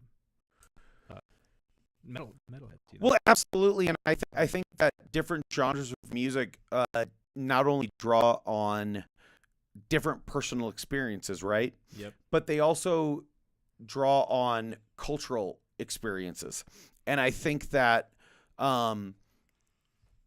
while I don't personally resonate with hip hop, rap, that kind of music, I in no way want to devalidate it. I'm just saying that I was never in that situation to understand it, right? Okay. So, like with metal music, for me, it resonates with me. It's the harmonics my soul sing. It's where I come from. I am personally a very positive person. I'm a very, forward-looking person. And so the music I listen to is representative of that. And I think that's what's important about not only music, but art, that it reflects who you are as an individual. It reflects who you want to be as an individual, right? It reflects the way you perceive the world and the way the world resonates with you. So when I go, I don't understand Eminem's new album. I'm not saying that rap sucks. I'm saying when I was a kid, I heard the album Licensed to Ill by the Beastie Boys. I heard the Fat Boys, and I was like, this is awesome. Okay. I'm not saying just because I think the song I Love This Bar or Red Solo Cup are giant fucking absolute garbage. I'm not saying country sucks, because my wife loves Garth Brooks and I've seen them live, and I'm like, these are legitimate artists, right? Right. What I'm saying is, if you find that artist that speaks to you, that reaches to you, that is your truth. Your perception is your reality. Okay. Well, I want to bring this back to the positivity that you were talking about in Absolutely. music and how that reflects your personality. And a lot of people would look at metal and be like, that's horrible, hateful shit. Right. And again, it's not, because it comes back to that brother. Even though they're yelling and screaming and Well, it sounds exactly. very angry, that's not it at all. There's this huge overarching umbrella of brotherhood, like you were saying. It's just one of my favorite experiences is just going to a metal show, getting in the mosh pit, and fucking throwing bows, dude. Not really, but like pushing people and just going Right, at exactly. it. It's about that positive release of energy. Yeah. It's not that things are bad. It's, hey, you may have these negative emotions, you may have these challenges in your life, but you can get through it. That's the thing I've always loved about metal. My favorite metal bands are inherently very positive, which is, the situation you are in may be terrible. It could be horrible. It could be bad from all these varying degrees. We're not trying to sit in your shoes and be like, everybody's the same, right? But what it is you can take those and you can move forward. A lot of people don't know this about me. I grew up in group homes. Okay. When I was 6 years old, I was taken away from my parents. My father was in prison for my entire childhood life. My mother was a heroin addict. Whoa. But that doesn't change who you want to be, right? I spent my entire life in group homes and in situations where it was like, oh no, well, because of who you are, this is where you need to go. There's this defined path. No, I knew from a very early age that I was a positive person. I learned from a very early age that I was a person who wanted to affect that positivity in everybody else, and see that, just because you came from an abusive place, a terrible place, that you can still make your own choice. Your past does not define your future, right? Right. And just like what we were talking about when we were, being nerds about Game of Thrones, right? That just because you came from this terrible place doesn't mean you can change. Doesn't mean you can't change who you are as a person. You can't be who you want to be. Build a picture of who you are in your mind, and then be that, right? Work towards it. Exactly. Because the idea of, just like getting stuck in a rut tonight just to get over to Greeley from Longmont, I had a shovel in the back of my truck. I dug 3 or 4 different people out of out of snowdrifts. Those people going into the snowdrifts, are they like, that's who I am? No, of course not. Someone's going to come along and help you get out of that snowdrift. That is like a microcosm of what life is. Sometimes you hit these giant snares and you just dig yourself out of it, because being in a snowdrift fucking sucks. Well, and I think that's one of the things, like, the thing that I think has been really cool about our music and what we've done is that, like, for example, I don't know if people know this, I'm the only person in the band who actually has Irish heritage, but I don't think it fucking matters, like, at all. It's the message. Because, like, we've constructed, like, a message about, like, friendship, brotherhood, community, and those sorts of things that, like, and it kind of goes back to that old adage, like, everybody's Irish on St. Paddy's Day. And, like, okay, sometimes I see people walking around wearing some dumb fucking leprechaun costume, and that drives me fucking crazy, right? But I think there is a larger idea about, like, community, and the Irish American community is one of the strongest communities in America, and there are a lot of different ones out there, and I appreciate all of them.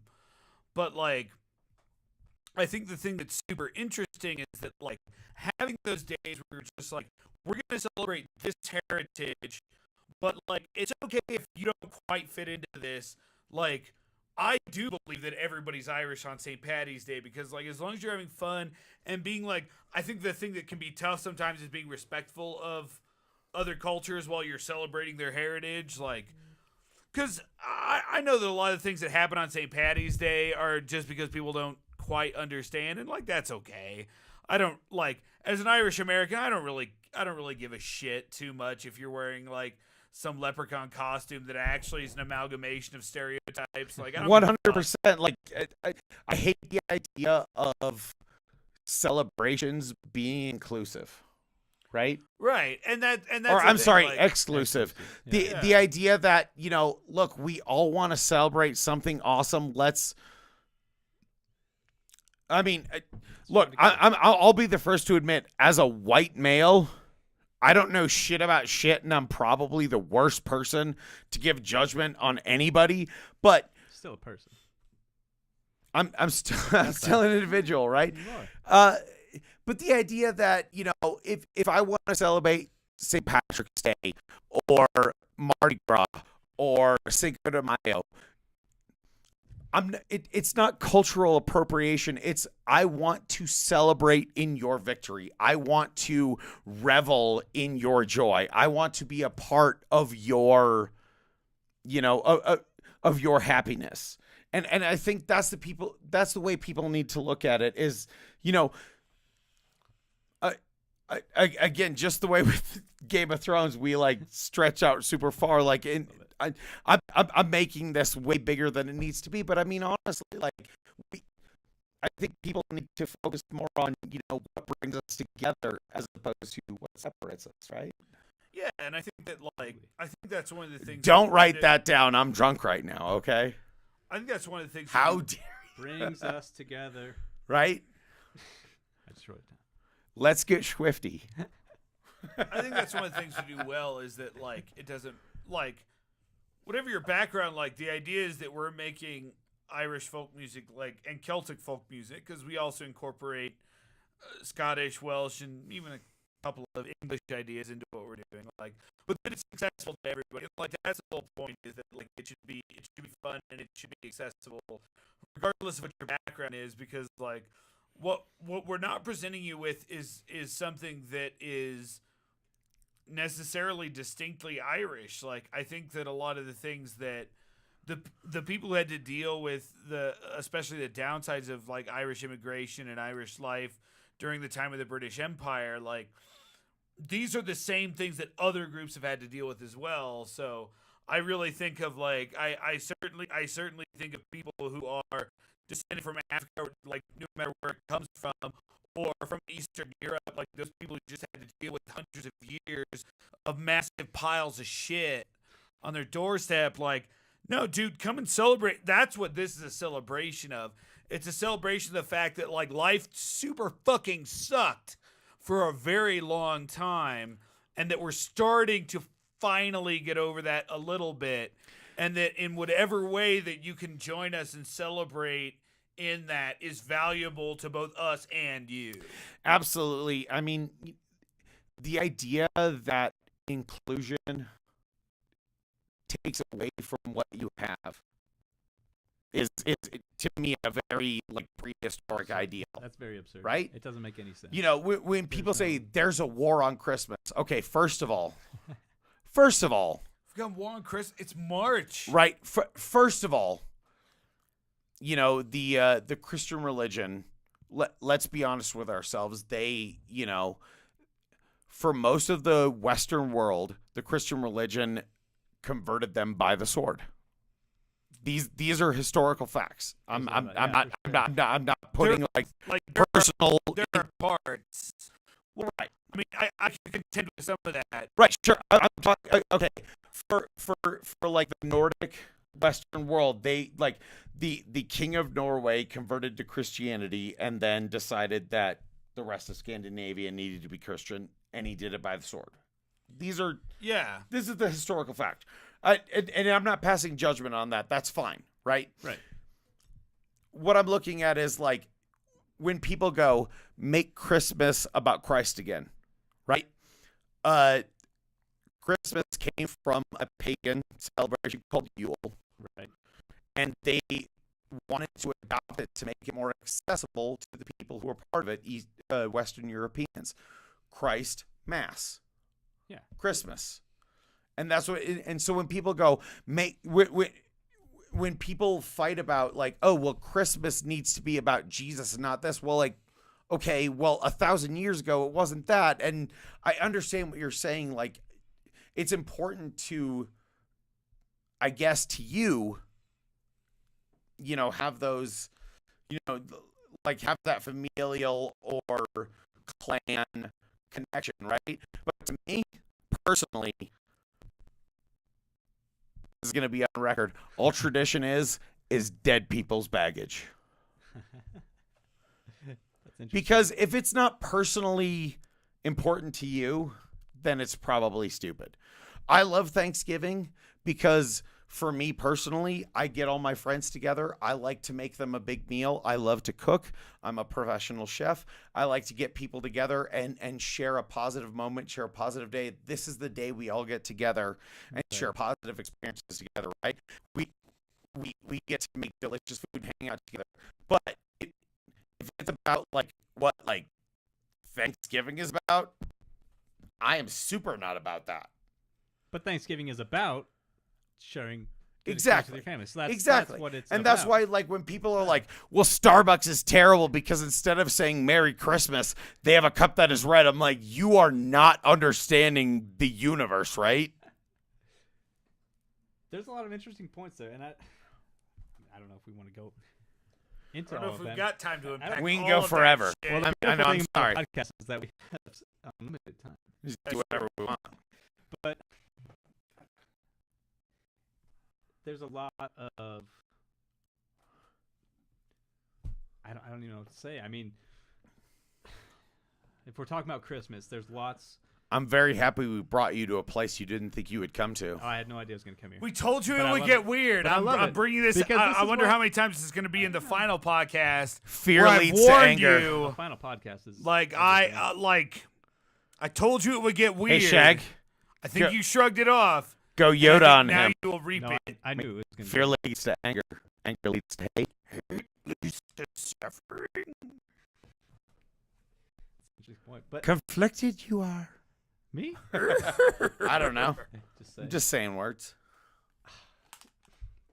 I know those headphones suck ass, dude. I'm sorry. I bought the shitty ones. No, they're great. I don't know where to go. While Let's- Andy's heading out of the room, let's Should we transition? pivot, Should we like- transition. Yeah, no, this is what's the hardest pivot that you've got? Like, let's punch it, Chewy. Like, for sure. While he's out of the room, What's your favorite kind of ice cream? it's mint chocolate chip. Ooh, It is the highest quality. I like mint chocolate chip. I also like pistachio. Is that it? I mean, pistachio's all right. Like, I mean, like if you're really wanting to go for like the sweet and salty shit, Yeah. but like mint chocolate chip, I think is the perfect combination of flavors. Like, you get that crunch, you get the chocolate, and you get the mint. Like, why would you want anything else? That's fine. And I also don't really like chocolate ice cream at all. Like plain chocolate ice cream. That's just so much sweet. It can be if it's really good. I mean, that's true for Like a lot of ice cream. I don't like a soft serve chocolate, but if it's like a really like dark, if it's like a dark Belgian chocolate that's being scooped out for me at a Baskin Robbins or higher, like gelateria, right? Then like I'm good with it. I'm gonna go with that. Yeah. Interesting. Oh, man. Okay, pistachio ice cream. The sweet and salty. I'd rather have the pistachio over like a salted caramel. Salted caramel is kind of like a cop out. It's just like a play on this. Yeah, it's just like, do you want to be sweet or do you want to be salty? Yeah. Like, pick the fucking side. This is a war. This is a war, God damn it. Of sweet versus salty. You must choose. Don't be some fucking Midland Swiss person who lets the Nazis get away with genocide. Like, no. Fucking pick your side. Pick your battle. Like, be the person that you want to be. Salted caramel. I don't know if it's that bad, but there's a lot. I think there's a lot of truth in what you just said. I just, like, it's too easy to pick your place in the crevice of history. Pick a side. Pick a fucking side and do something about it. I'm definitely on the side of beer. I'm definitely on the side of whiskey. We should kill this. Oh, yeah. Andy, go get more beers. Wait. Wait. I'll get more beers. Here. Divvy that whiskey up correctly. I got you, sir. Shaughnessy, start talking. I also have to. All right. This is Shaughnessy McDaniel coming at you on the 95 dial. So I thought it was interesting. This will probably all be cut, so it doesn't really matter. I was watching last night. I watched Bohemian Rhapsody, which was really good. Like, I mean, I've always been a big fan of Queen. I think they're a great rock band. But I think one of the things that was really fun was that it was, in a lot of ways, okay, our lives never got as crazy as Freddie Mercury's did or any of the other people in Queen. But I think it was an interesting microcosm of something that we still experienced even in the Stubby Shillelaghs. In what way? Well, like they were still dealing with that those creative pulls at the edges, like. So on one hand, right, like you always have to make music for people who are going to fucking listen to it, right? Like if you're recording music, what's the fucking point if nobody wants to hear you? No, I totally know what you're saying. That you can be the greatest artist in the world, but if no one's buying what you're selling, then you're not right. Or are you? It's like when Manowar said, "We never sold out. Everybody else just bought in." Which is a load of shit. Like listen to what their 1986, 87 album, Fighting the World. They totally sold out. You're not wrong, but what? Did you get me beer? Yeah. Okay. The thing I've always hated is the idea, like, when I was younger, they used the word, like, oh, well, they're a sellout. That band sold out, right? What does that mean? To me, that means that if you're successful, you're not a real band, which is insane to me. That is insane because there's a lot Right. of successful bands that are fucking fantastic musicians. Which is really funny because Andy's also used that phrase with us, but then also mentioned like you on several occasions, and this is somewhat The whole idea for us was to sell out. as hard as we could. The Stubby Shillelaghs have never sold out. Everybody just bought in. Boom. That is super true. Boom. That's beautiful. That is the title of this. But no, my point is like that people, the idea that like the best example is for me personally, when I was a little kid, the album Dookie by Green Day. Okay. Before I became a metal fan, that album really spoke to me. And even to this day, I listen to that album, I'm like, this album's amazing. But I talk to people who are like, quote unquote, really into punk music. And they look at it, well, that band sold out. Their album Kerplunk before that was even better. Like, look, Kerplunk was great. But this album, like, it really spoke to me. And just because they wrote songs and played songs and had songs that were produced that were accessible to a much wider audience, right? That were commercially, it's the idea that like with everybody, like it's pretty universal that everybody hates Nickelback, right? Yeah. But I will tell you this right now. This is a personal, true admission. Andrew Bethune, the lead singer of the Stubby Shillelaghs, the first album by Nickelback was not commercially successful, but they had a song on there called "Leader of Men" that I fell in love with. And I thought this song was amazing. I was really into this band. The band, one of my favorite bands of all time, Dream Theater, was signed by the same record company, Roadrunner Records, as them. That's how I heard about them. I was all about it. One of my best, I was in high school at the time. I was like 14 or 15. And then the song, "This Is How You Remind Me," right?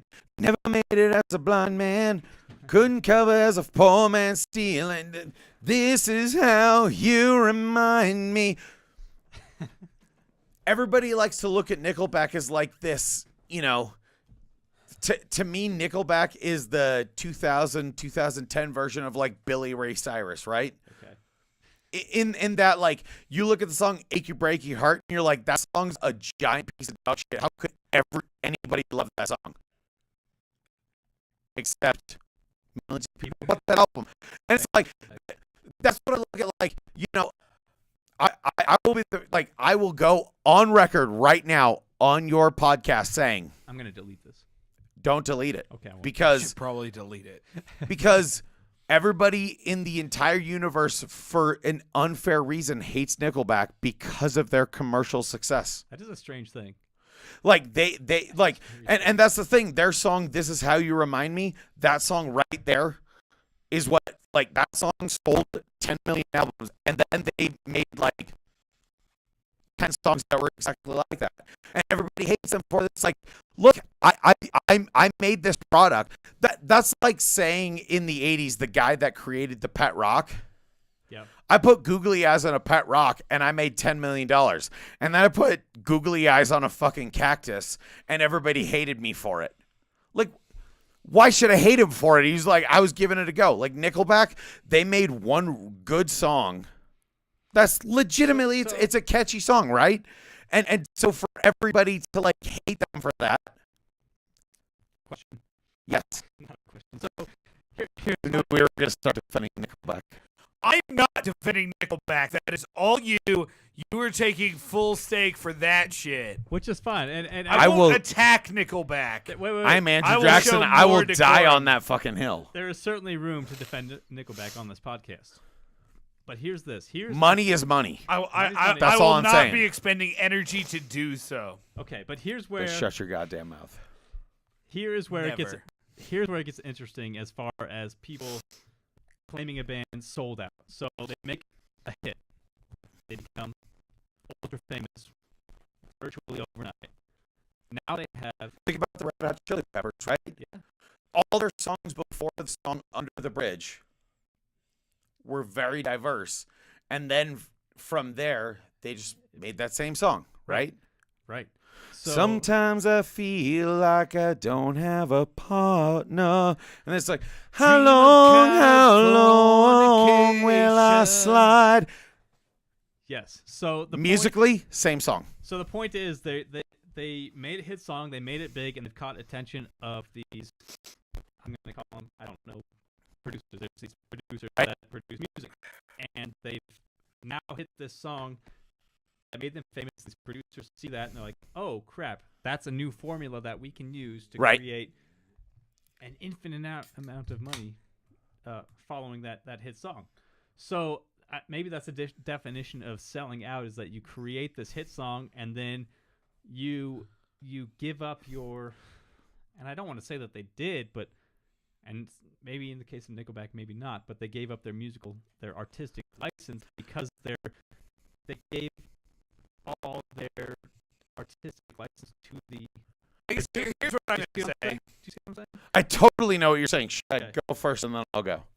I think, like, my view on that, and it's partially because of my experience as a musician, and like, we probably could have pivoted in some ways to make more money, and like, you create your own product. For a couple of years there, we turned down a couple, but we actually were trying to turn our music in. We had an opportunity, not saying that we turned it down and we're the fucking awesome, but for a minute there, we actually had an opportunity to have the music we'd written as part of a major Disney and DreamWorks movie. Really? Yeah, that was a series of bad maneuvering on my part. Well, I was just gonna say it was a very minute part, but again, It wasn't like a lot that of time. idea. But again, It wasn't a lot of time. The whole wasted. idea of like who you are as an artist was part of that, which is like, are you willing to like turn these 4 bars into who you are as a person, right? When like.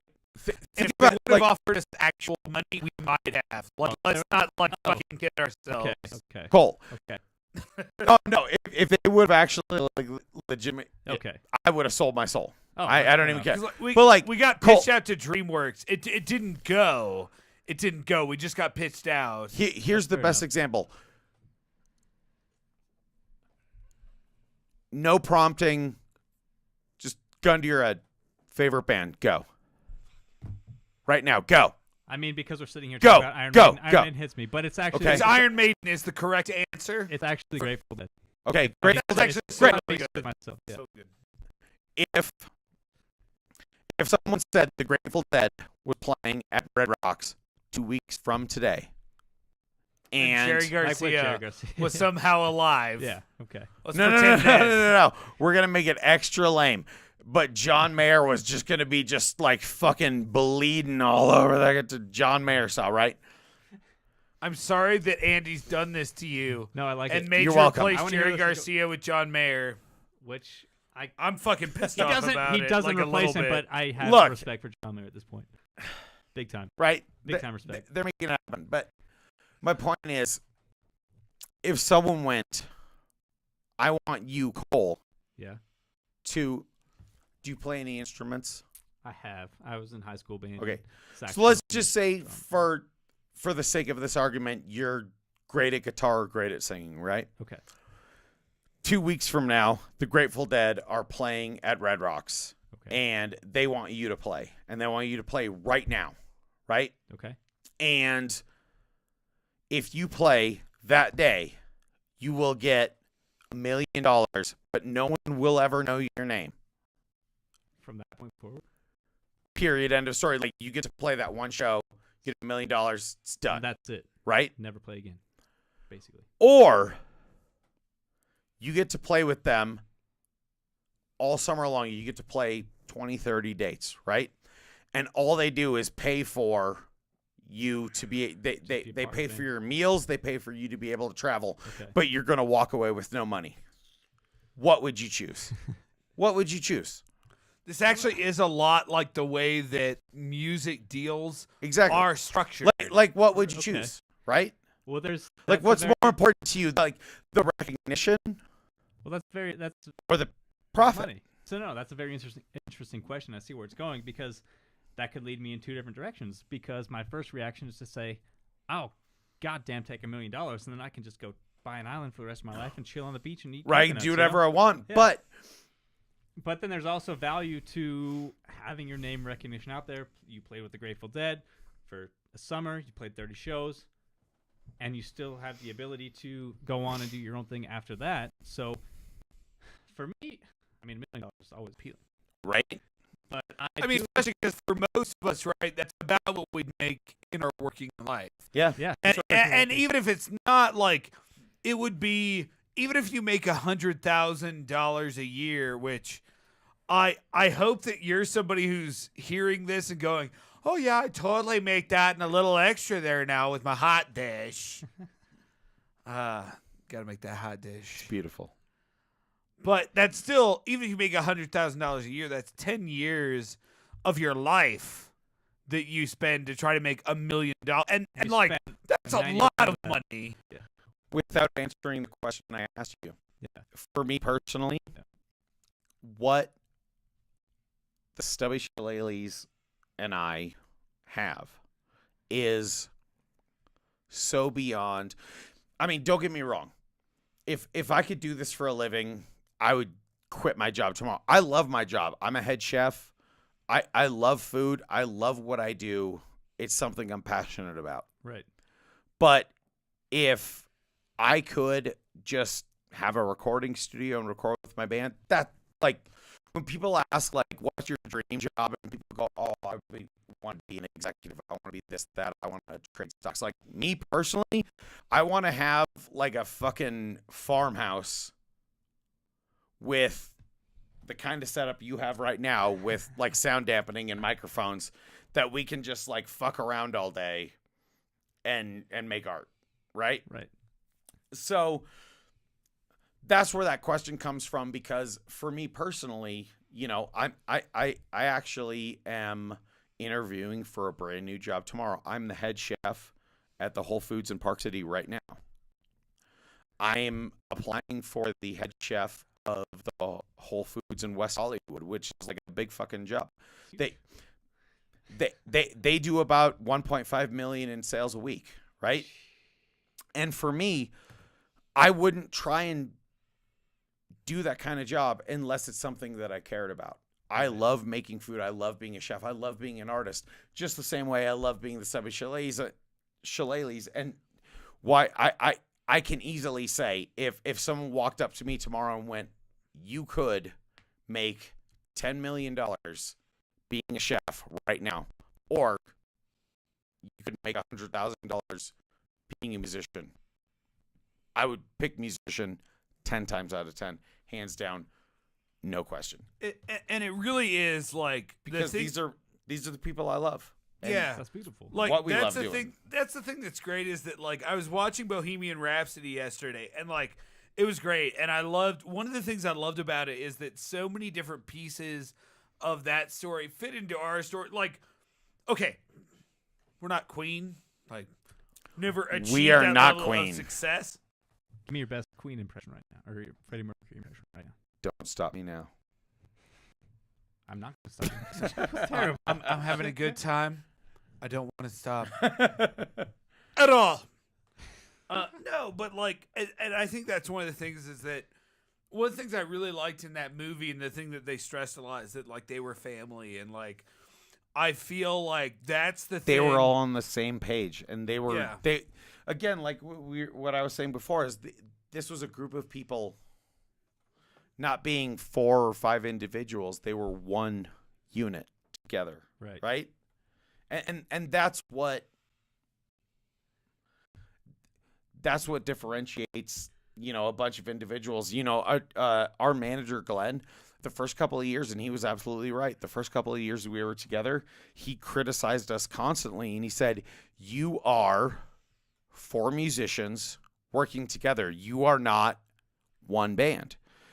And so our biggest challenge was, okay, how can we be, instead of being Shaughnessy McDaniel, Andrew Methune, Ryan Knab, Eric Fisher, how can we be the Stubby Shillelaghs? Right.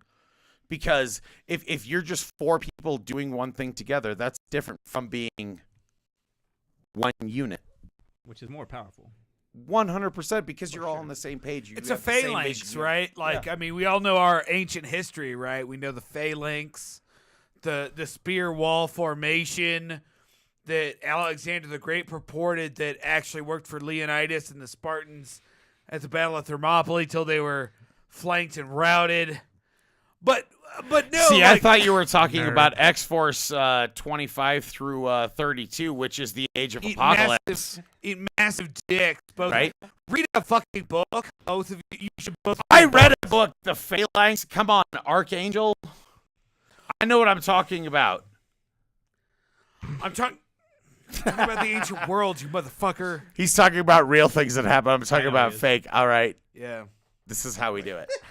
I don't want to get too far off here because I really like your point. I'm going to bring it back, and I'm sorry. No, bring it on, do brother. it up, But like- I want to bring it up like it's about the grind. It's about that experience, about working hard and achieving something.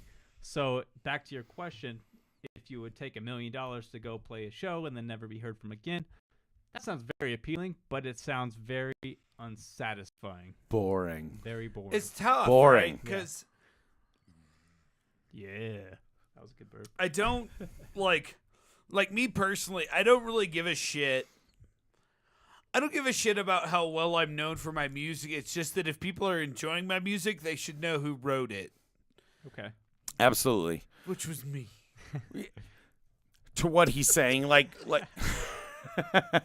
Sound like a fucking dick. That's what I sound Sounds like. you really great. do. That sounds great. No, I mean, I understand what he's saying. Like, I appreciate and also resent the fact that he is able to write these awesome songs. I mean, the song Unapologetically Me is exactly like that is who I am as a person. Yeah. Like right now, I live in Park City. I live on a mountain and I dream of the sea. I'm moving to Los Angeles. I'm literally moving to the beach, right? I hate the fact that Shaughnessy wrote Because it's so true my to you. yeah, exactly. Like I hate the fact that he knew what I was feeling before I did, but that's the whole point of the art. That's That's a the good whole point songwriter. of what we Yeah. do, right? Yeah. Is that, every time Shaughnessy and I have butted head, it's because every time Shaughnessy's been mad about something I did, it's because it's something that was good for the band. Every time I've been mad at Shaughnessy for something he did, it's because it's been something good for the band. It's because we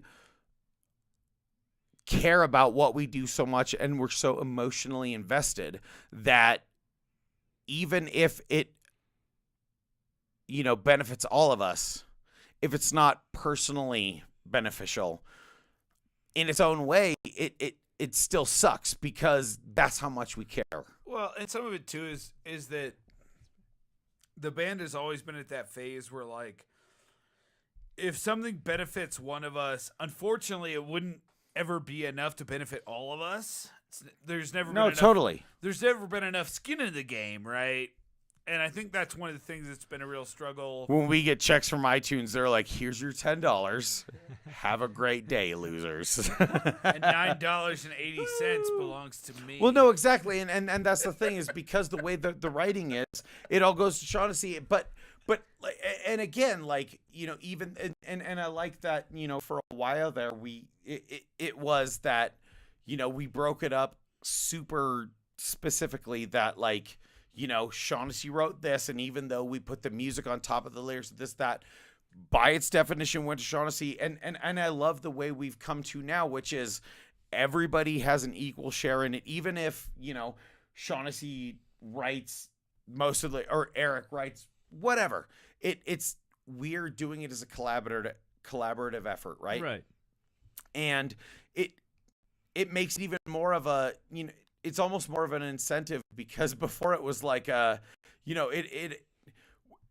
once we became a quote unquote professional band, it almost became hey, Shaughnessy wrote Unapologetically Me, and even though you personally sing it, Andy, and people come to you and they're like, I really understand that song and it connects to me, I have to go, well, actually, it's not my song. I'm just an asshole who sings it. That it becomes, it's more about the band. It's like, well, no, this is who we are as a band. It's not this is Shaughnessy's song. It's not this is Andy's song. This is who we are as a band. This is who we are as an artist, right? This is what Stubby Shillelaghs are.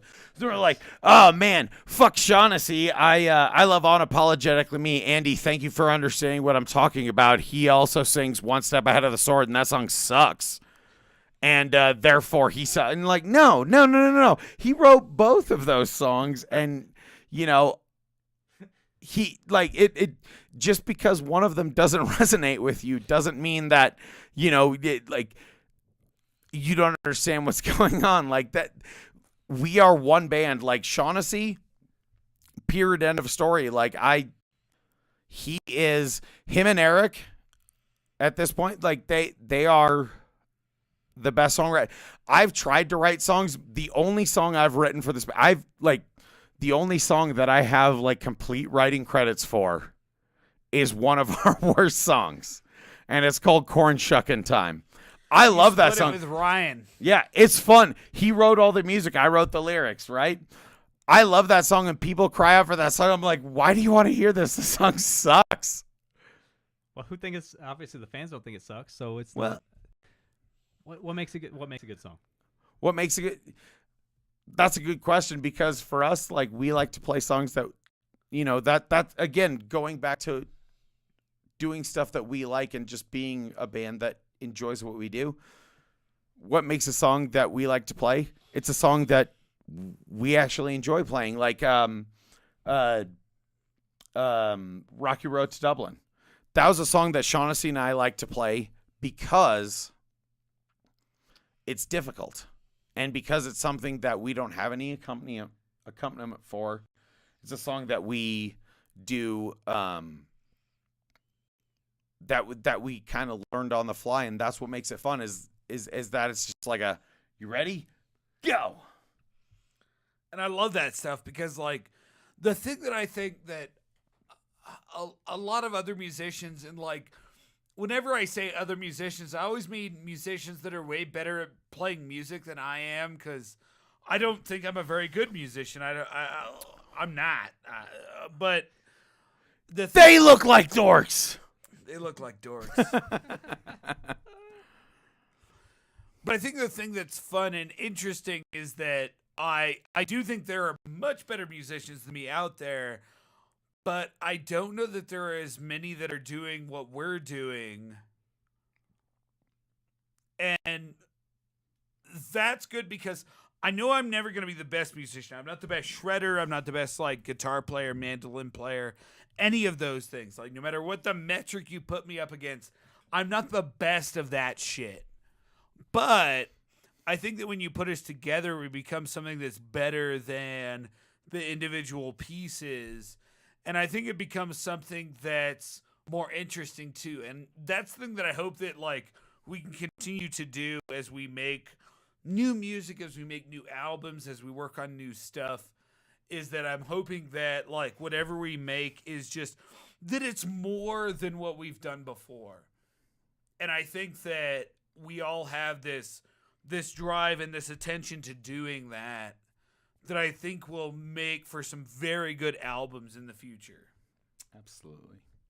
Well, I think that's a sign of a strong band in general, is that it's a group that plays well together. Fingers crossed.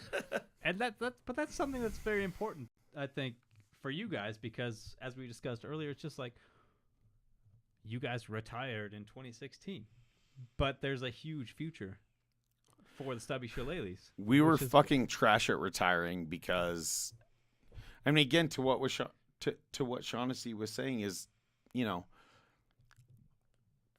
what we do is, at the end of the day, what we do is fun. And it's not only is it something that we want to make a profession. I mean, you know, creating art, creating a fan base, that's all very difficult. But it's something that, you know, we've almost taken for granted because of our shows on Tuesdays, right? Like you said, you know, you came into Greeley and you were like, holy crap, these guys are just doing this thing. And for us, it was never about building a fan base. It was never about, you know, selling albums. It was never about anything but what it was, which was having a great time with people in that moment. Right. And so that's why I think that people can be really drawn to our albums as we move forward. Why I think that it's very palatable for people to sign up to our Patreon. Why I think that our content is very accessible and listenable and workable, whatever. Because first and foremost, we're not looking to sell albums, right? We're not looking to we're not looking to get you to buy in. We're going, this is the message we have. If you understand what we're saying, if you get the message we're making, you're one of us. You're a part of our tribe. You're a part of our collective. You're a part of our group. And that's and you understand where we're coming from, which is life is more than just, you know, you wake up, you go to your job, you fucking stack boxes at the Banana Republic, whatever. It's that, you know, life is a series of, you know, beautiful moments and experiences and what makes you happy and what is pleasurable. And it helps you, you know, learn who you are. Right. And I think we mostly just like, I think if we were going to sum up and like, feel free to add on or whatever you want to do, Andy. I think our goal is that one of the benefits of being a Celtic folk band is that you link into a certain ethnography. You link into a certain story of people over time.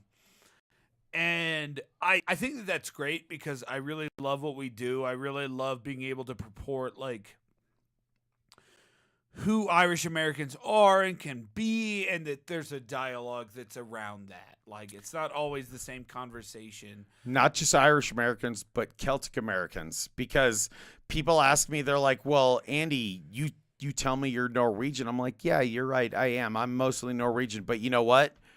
My best friend and one of my best friends in the world, his name is Shaughnessy McDaniel. That is the most Scottish fucking name in the universe. He basically is a Scottish flag brought into life. He is Captain Planet if Captain Planet was Scottish. Are you fucking kidding me? Captain Scottish! He is fucking Robert the Bruce in the 20th century. If you could make Robert the Bruce a millennial, that is Shaughnessy McDaniel. Are you kidding me? I'm a little embarrassed now. I wasn't quite playing to that. That's awesome.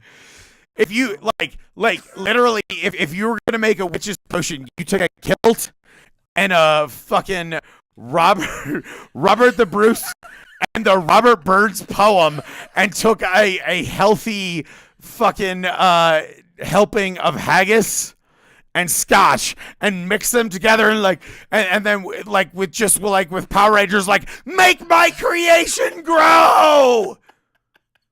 That's Shaughnessy McDaniel. I think that was a compliment. You're welcome. I think it was too. I think. No, it was. But yeah, I mean, I think that's my main thing is that I've always loved and man, I come from a honky ass background. I don't have any weird, deep, dark shit in my past, but I think that I think that I've always had this strong Celtic American feeling. I've had this approach to research and history and family, and I think that one of the things that I hope that regardless of wherever anybody comes from to see one of our shows, you could be as white as me or as dark as night. I don't give a shit. But come in, try to have some fun, and try to learn something about other people in your world. That's the thing that sometimes I get really frustrated with, especially dealing with some honky ass motherfuckers. Fucking white people. That sometimes those honky ass motherfuckers are oh, you didn't come from London in the 1890s. I don't understand where you come from, and I don't understand your people, and I think you should go fuck yourself. And this is an official message from the Stubby Shillelaghs, which is a Celtic band. If you wear green and make a big hullabaloo about St. Patrick's Day, and at the same time criticize people for Cinco de Mayo, do me a favor and kill yourself. Woohoo! Because this is the thing. Look, if you're going to celebrate and accept the cultural ideals and joys of a certain people, then don't discriminate against others. That's racist just to say that. Fuck yeah, I hate white people, all right? My point is, if you're going to love St. Patrick's Day, but you're also, I know plenty of people, if you're going to love St. Patrick's Day, but you're also going to, rage against Cinco de Mayo, if you're going to pick and choose which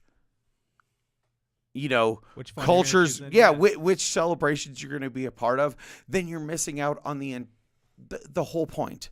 The whole point, which is, for a long time, Ireland was separated by, in my personal opinion, bullshit. Northern and Southern Ireland were separated by, to me, basically nothing. But they killed each other and they suffered and they fought. And when they finally came together, it was because of music. It was because of the Dubliners. It was because of the musicians who went, your differences are not what you think they are. Come together and embrace each other and be a part of that joy and be a part of, the beauty that is art and humanity and life and the idea. Every time I see something that separates people, Cinco de Mayo, just like St. Patrick's Day, just like New Year's, any holiday, it's about everybody celebrating together. If it makes you feel excluded or if it's exclusionary, in and of itself, it's wrong because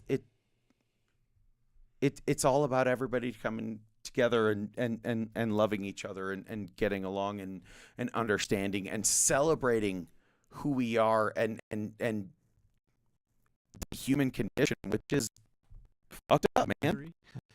Yeah, and that's. I mean, I think that's. It sounds like we're kind of segueing out, which I hope think so. we are. But I think we are. Yeah, I baby. think that the thing that I would say, and kind of similar to what Andy was saying, is that like, and that's why I always like to make. And I know that not everybody else feels this way, but fuck them, they're pieces of shit. Fucking A. St. Patrick's Day is a day of inclusion, and I dub that it is so. So it is so. Shaughnessy McDaniel. It says it is so, and if you disagree, You're fucking wrong. go fuck yourself. But like, it's a time for us to all celebrate things. And like, if you don't come from a strongly Irish background, there's nothing wrong with that. Like, come out and celebrate your heritage with us. Like, I feel like St. Patrick's Day is the springtime celebration of heritage. And if it is that to you, it doesn't matter what your heritage is. You could be Polish, you could be Mexican, you could be from a place that I've never heard of, even though I think I've heard of every single nation in the world. At the moment, it doesn't fucking matter. Like, it's like You could be even part be of it. from Alabama. What if you're from Mars? Me, yeah, I am from Mars. I'm a fucking weirdo. If you're from Mars, then I'm going to be like, yo, where's John Carter? God damn it. Comic book nerd, you're welcome. But St. Patrick's Day. You're going to have to look that up. You're welcome. You saw my St. asshole. Patrick's Day John is a day Carter. for everybody, and if somebody tries to make you feel like that, they're fucking wrong. You tell them I fucking said that. You tell them to come and try to punch me in the fucking face, and we'll see how that goes But wait, for them. and that's a huge point that I think gets missed. That when people celebrate things, it's to celebrate the people they're around, the people they love, and to grow that community. I don't think Right. it's evil to No, wear a sombrero. it's or absolutely not. Like, or I put a think pipe in we've- your mouth and pretend you're The Super idea Rainbow. that Like, it's any celebration is exclusionary not- is missing the point. exactly. Is missing the point. When you're celebrating Oktoberfest, when you're celebrating St. Patrick's Day, when you're celebrating Cinco de Mayo, any of those, 4th of July. 4th of July, anything. If you do not feel included, if you do not feel a part of what's going on, Texas Stubby. one of two things is happening. One, you don't understand the true meaning of this celebration, or someone is lying to you, because that's the whole idea. Is it's about being together. It's about being part of the same tribe, which is Humanity. exactly Humanity which, is the tribe. Like, it is the tribe. it should. which it is should what fucking we've always matter. been Like, as the it's all- Stubbies. yeah. And I think that's one of the things that, like, I hope that we've done well is the idea that it doesn't matter if your family's actually from Ireland. That doesn't change how you can or should celebrate the things that the Stubbies celebrate, which is community, friendship, coming together. And it does, like, anything else doesn't fucking matter. And if anybody's trying to convince you that it does, punch them in the fucking face and tell them to eat a giant bag of dicks. Fucking A. Like, the things we sing about are not specific to any group. And just like you said, like, you know, that's, to me personally, like, I am I'm a fucking Ouija. Most of my family's from Norway. I have Scottish and Irish descent, which is great. But the fact of the matter is the themes and the ideas that we sing about, the things that we talk about, the stories we tell, they transcend any sort of specific group. And so if you think that it's just about you and not anybody else, then you're missing the entire point, because that's, to me personally, and I'm not speaking for anyone else in the band, but to me personally, the ideas of, you know, dealing with loss, dealing with pain, dealing with struggle, but having a positive attitude about it, which to me is what Irish music is. It's, you know, terrible things can happen, but you can bounce back. You can grow from it. You can learn from it.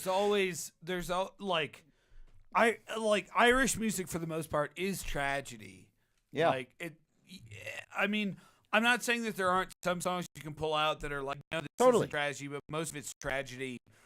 And the idea of Irish music, though, is that tragedy may be there, but it doesn't like your tragedy doesn't have to define you. It's a part of you. It's a part of your story, but it's not your definition. Absolutely. You're not separate from it.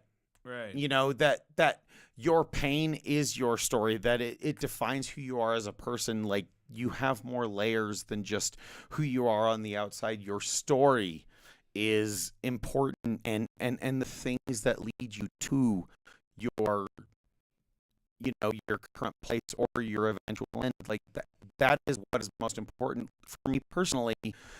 That's what I value. It's not where I am, how much money I make, you know, what kind of fun things I do. It is the adventure I'm on, and that's what I hope at the end of the day people get from our music, which is, you know, we want to be part of your tribe, which is, at the end of the day, yeah, we play Irish music, we play Celtic music, but we're a part of the human tribe.